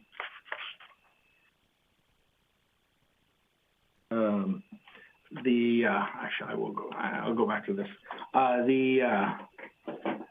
The area is designated commercial industrial in the municipal development plan, and so the proposed rezoning is consistent with the municipal development plan in that respect. The municipal development plan also states that only up to 4 lots can be subdivided out of a quarter section prior to an outline plan being adopted. In this case, this lot would be the 4th and final lot that would be allowed to be subdivided prior to an outline plan being done for the entire quarter section. In addition, Section 1515 of the MDP says that as part of this process, the applicant is required to submit a conceptual shadow plan to identify how this lot can be subdivided in a manner that allows future subdivision and road development in the balance of the quarter section in a manner that doesn't hinder future development of the area at an urban level of density sometime in the future. And we have received such a conceptual shadow plan. The area is also, as I mentioned, located in the Northern Lights Area Structure Plan area. The Northern Lights ASP identifies this area as a mix or either highway commercial or light industrial, and therefore the proposed amendment is consistent with the Northern Lights Area Structure Plan as well. The current zoning of the site is ag, which is the area in white. You can see a gray line that runs through. You can ignore that. That's supposed to be white. I had to piece together 2 maps along this line, and that was the result. So the red dashed line is the approximate area of the rezoning and proposed subdivision. Directly to the east is an industrial lot that was subdivided and rezoned when that area was still in the county. And then to the west, there's a DC-15 and 2 CR-5s. The 2 CR-5 lots are county country residential zoning. The DC-15 is the city's equivalent of the county CR-5.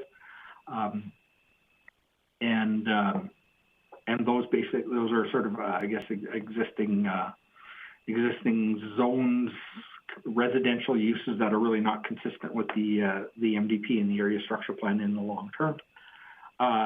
We believe that the proposed amendment is consistent with both the municipal development plan and the Northern Lights Area Structure Plan, and therefore we're recommending that council give this bylaw first, second, and third reading.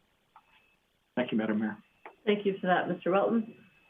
I will now head to the presentation and submission part of the public hearing, and I will ask if the applicant or if anybody who is here to speak in support of this amendment, please turn on your camera.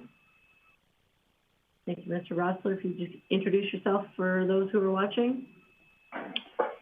Thank you, Mayor Clayton. Scott Rossler with Helix Engineering.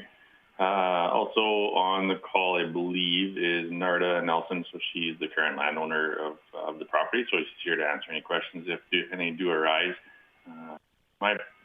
Sounds like Mr. Welton's done a fairly good job in explaining this. It was a fairly simple rezoning, but it's kind of one of the first ones that we've done out in the annexation area. So if you do have any questions, I think we'd be happy to answer them, whether they pertain to the owner or myself.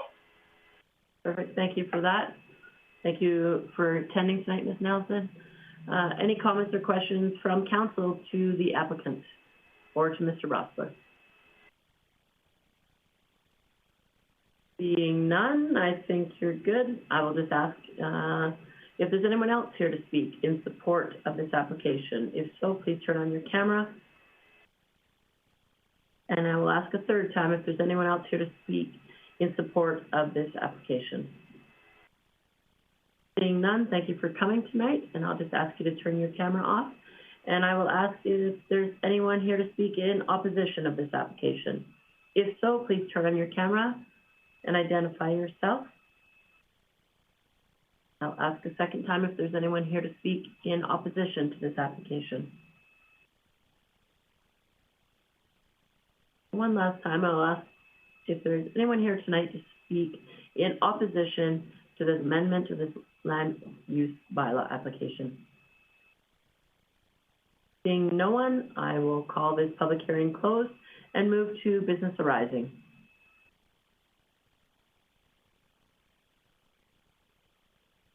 Councillor O'Toole. Thank you, Mayor Clayton.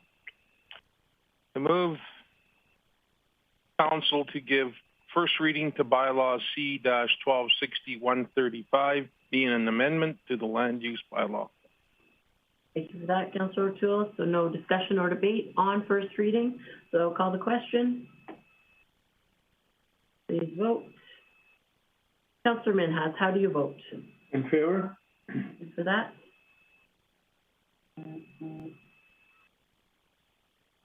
That passes unanimously. Councillor O'Toole. I move that council gives second reading to bylaw C-1260-135. Thank you for that. Discussion or debate on second reading of bylaw C-1260-135, an amendment to the land use bylaw. Seeing no one, I will call the question. Please vote. Councillor Minhas, how do you vote? Favor. That. Councillor Palat, how do you vote?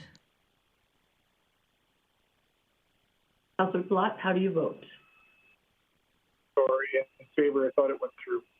Thank you for that. That passes unanimously. Councillor O'Toole. I move the council have third reading for bylaw C-1260-135 at this meeting. Thank you for that. So a motion to be able to have third reading here tonight.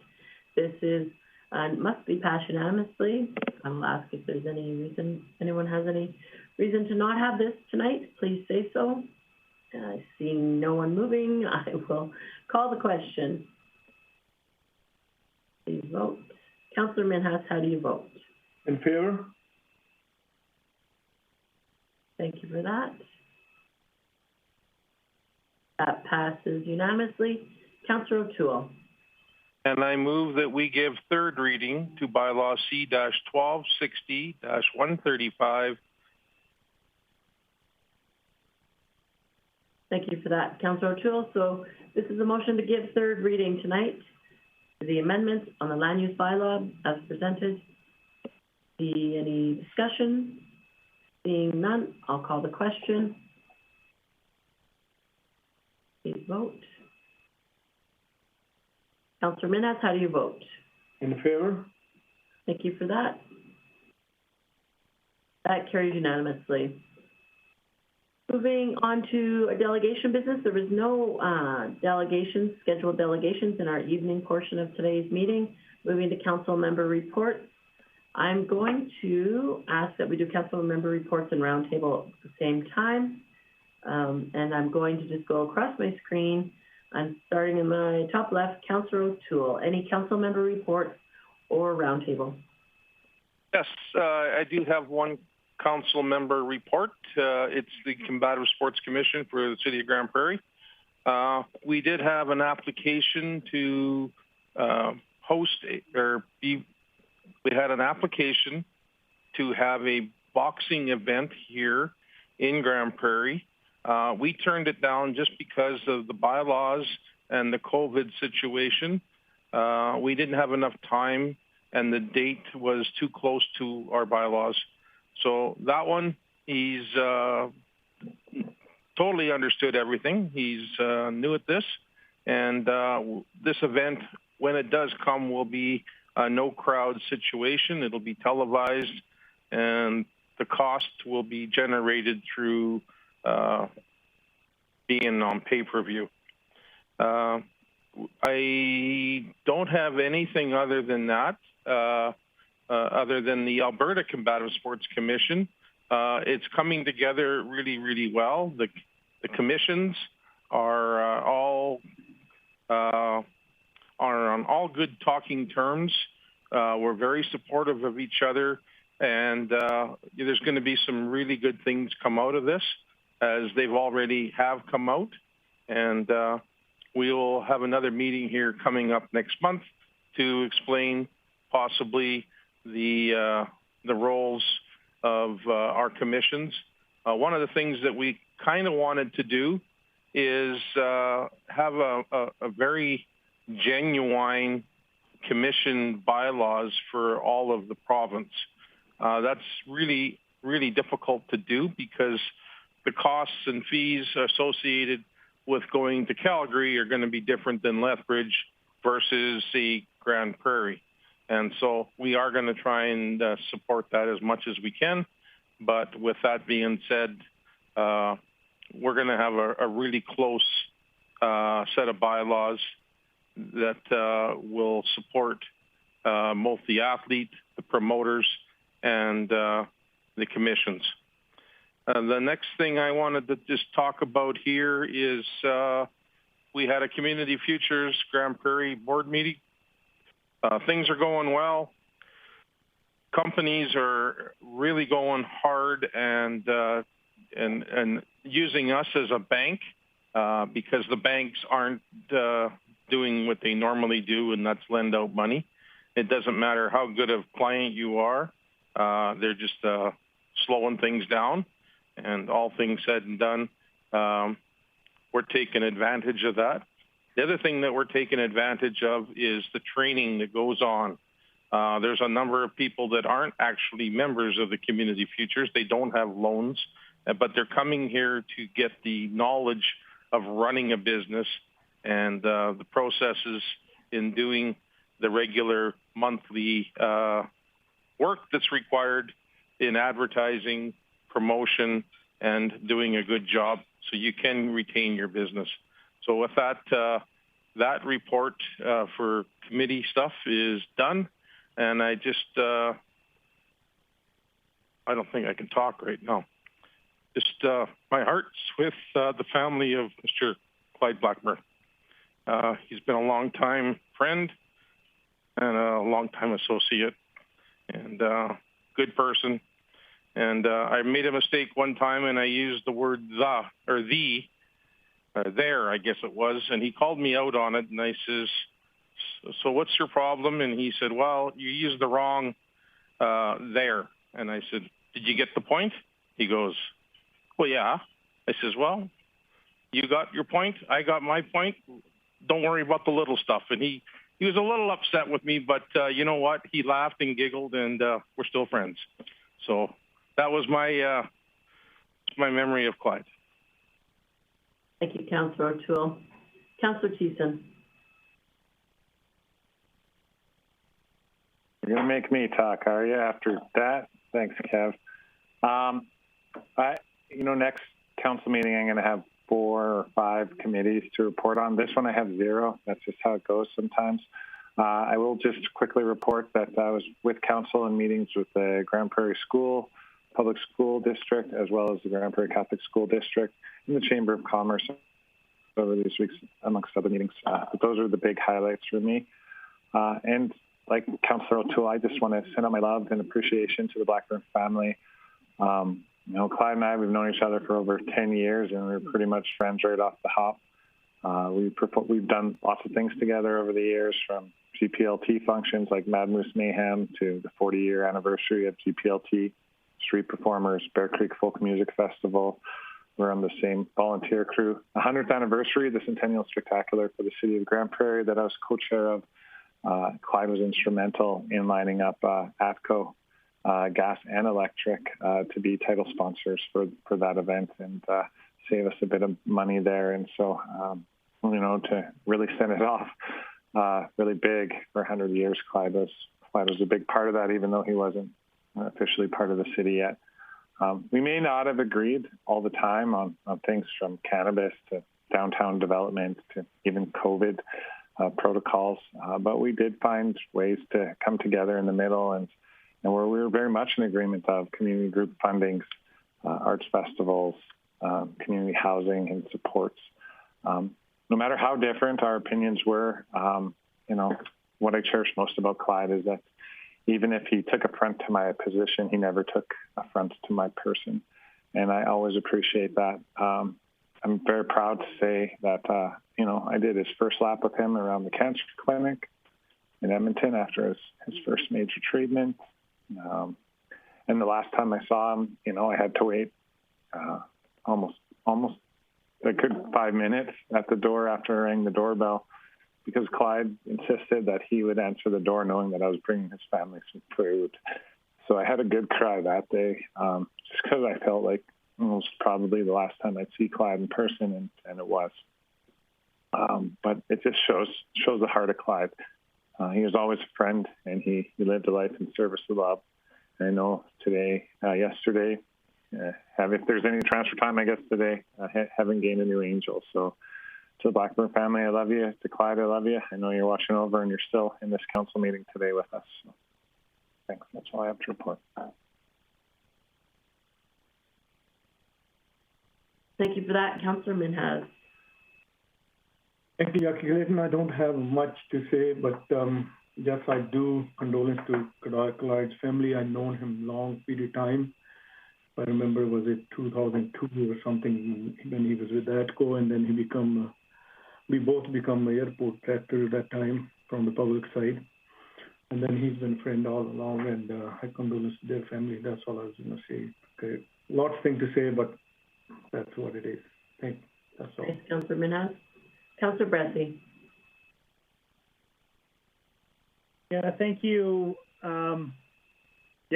It's gonna miss Clyde too. It's my favorite story of Clyde was on the campaign trail. The last meeting of the last council was a really late one that went till about 1 a.m, I think. And it started off with a very full public gallery, including 5 or 6 candidates, including me and Clyde there. And after the juicy stuff was done, the gallery slowly started emptying. And then by about 11 o'clock, it was just me and Clyde in the gallery. Even most of the staff had gone home. But you who were all on council kept on yapping and yapping and yapping.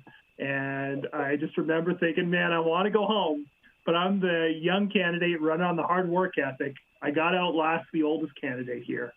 And I was there till past 1 a.m. just because Clyde was sitting in the gallery. And about 3 or 4 months later, Clyde and I talked about that. He's going, yeah, that was a long meeting. I just wanted to go home, but I had to show I could keep up with the young people. And so right from the start, before I hardly even knew the guy, we were motivating each other to work hard at this job. And I know Clyde was quick to tell me when I was being dumb or making mistakes on council. But unlike the rest of you, I always listen to him because he just, the experience he brought and the weight he brought to it, but also always knowing that, and not to dig at anybody else, but Clyde just had a way of being critical in a way that 100% knew that it wasn't about him, it was about making you better. And he was your number one fan, and he wanted you to be better. And yeah, I sure appreciated working with him, and it was one of the joys of this job. So today's certainly a sad day in my household too. Thanks for that. Councillor Friesen. Thank you. I do have to report. Sorry, no one. Grande Prairie Public Library, and the little update from the library is that I mentioned it before, but now it really is getting very close. In fact, today the 3D printing became available at the library. So anyone who wants 3D printing, it is available. There is a small cost to it. It's 15 cents a gram. I don't know, Councillor Bressie, is that a reasonable price for 3D printing? There we go. So that's very exciting.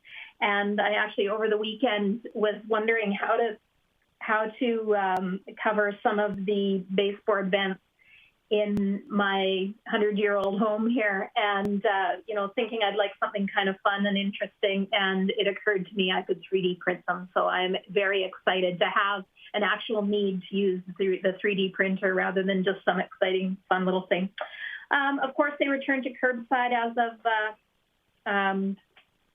whatever date it was that they were closed down again for patrons in the library, but they have continued with curbside pickup. So they're still doing what they do best. They're also continuing with their virtual program. And I want to shout out to their TikTok account. So I actually signed up for TikTok just to follow our Grande Prairie Public Library. It is entertaining and weird, as TikTok is, and really informative. So if you're on TikTok, I really would encourage you. They are getting sometimes upwards of 200,000 engagements on particular posts, and their membership, their followers have been growing. Far exceeds by a couple of thousand, exceeds their Facebook followership and far outstrips in terms of engagement. So they're pretty excited about their TikTok account. Check it out. And I want to congratulate them on being awarded from the Youth Engagement Awards. The library was awarded the Community Engagement Award this year, and that was for their Project Full Stop work. And I know that I've talked about that and shared a couple of Project Full Stop bags wherein along with with thanks to RBC, who was the project funding for that, they provide period supplies in the washrooms for free at the library. So that was a great thing for them. And then just a couple of other things that I attended, maybe that I didn't see anyone at, was the GPRC Student Research Conference. And it was really interesting. There were 4 students or student groups that presented their research projects for the year on a virtual platform. So it was pretty cool to be able to attend, go into breakout rooms and listen to what they'd learned and discuss with them. So I learned about queer music contributions, aging in humans as reversed by hyperbaric oxygen therapy, exploitation of child labor, and the global as a consequence of global economic globalization, and also Tomasi and Copland and social consciousness. So some very relevant topics by students there. And I also attended a Community Foundation's Open Door Cafe, and it was great to hear from a ton of community organizations and hear what's still going. A couple of notables is that SPRC, because peer support groups and mutual support groups are exempt from restrictions, they have been able to manage to continue with their in-person support groups, and we know how important that is, including their men's support group. They are also holding online wellness sessions, so SPRC is alive and well and still doing what they need to do in our community. I'm so grateful for that. And the Safe Communities are running their programs. They're getting ready for virtual programs as students get out of school for this summer, including their Home Alone program, for example. Their bike safety program will go as an outdoor activity with support from a Canada Summer Jobs Grant student. So those are some great initiatives happening there. And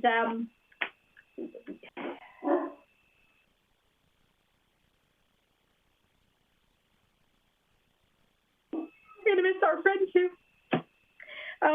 My last conversation with him was about 2 weeks ago, and he thanked me for, calling and keeping him in the loop when he was unable to attend meetings, in particular the meetings that weren't publicly broadcast.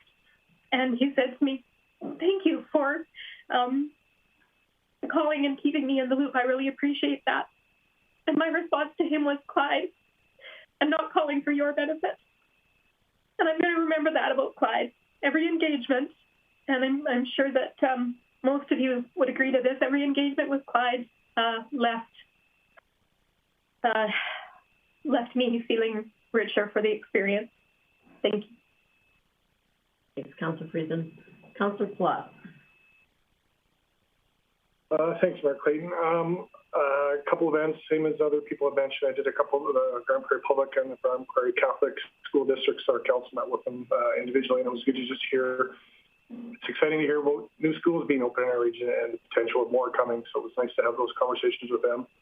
And then after that, it's been mostly trying to keep 2 younger girls in our house active. We all know how hard the pandemic's been on small kids. Trying to keep them busy has not been as easy as it once was, so that's been a bit of a chore. And lastly, to talk about Clyde is something I hope we continue to do for a long time. One of my fondest memories of Clyde, honestly, on council, I don't think I've ever seen anybody have a 180 on a position the way Clyde did, and that's a tough thing to do. That's it shows of his character and his quality of a human being. Most people don't change their mind when they've been very dismissive on what they're saying they're going to do and then change it to something else. So to me, that just, I was always a big fan of Clyde and I love the man, but that just showed me he was at another level of how he could think and how he could adapt to things. I'm going to miss his subtle foot taps, Councillor Thiessen. I probably got to sit in between Clyde when he was nervous or when he was about to deliberate on something he was very passionate about.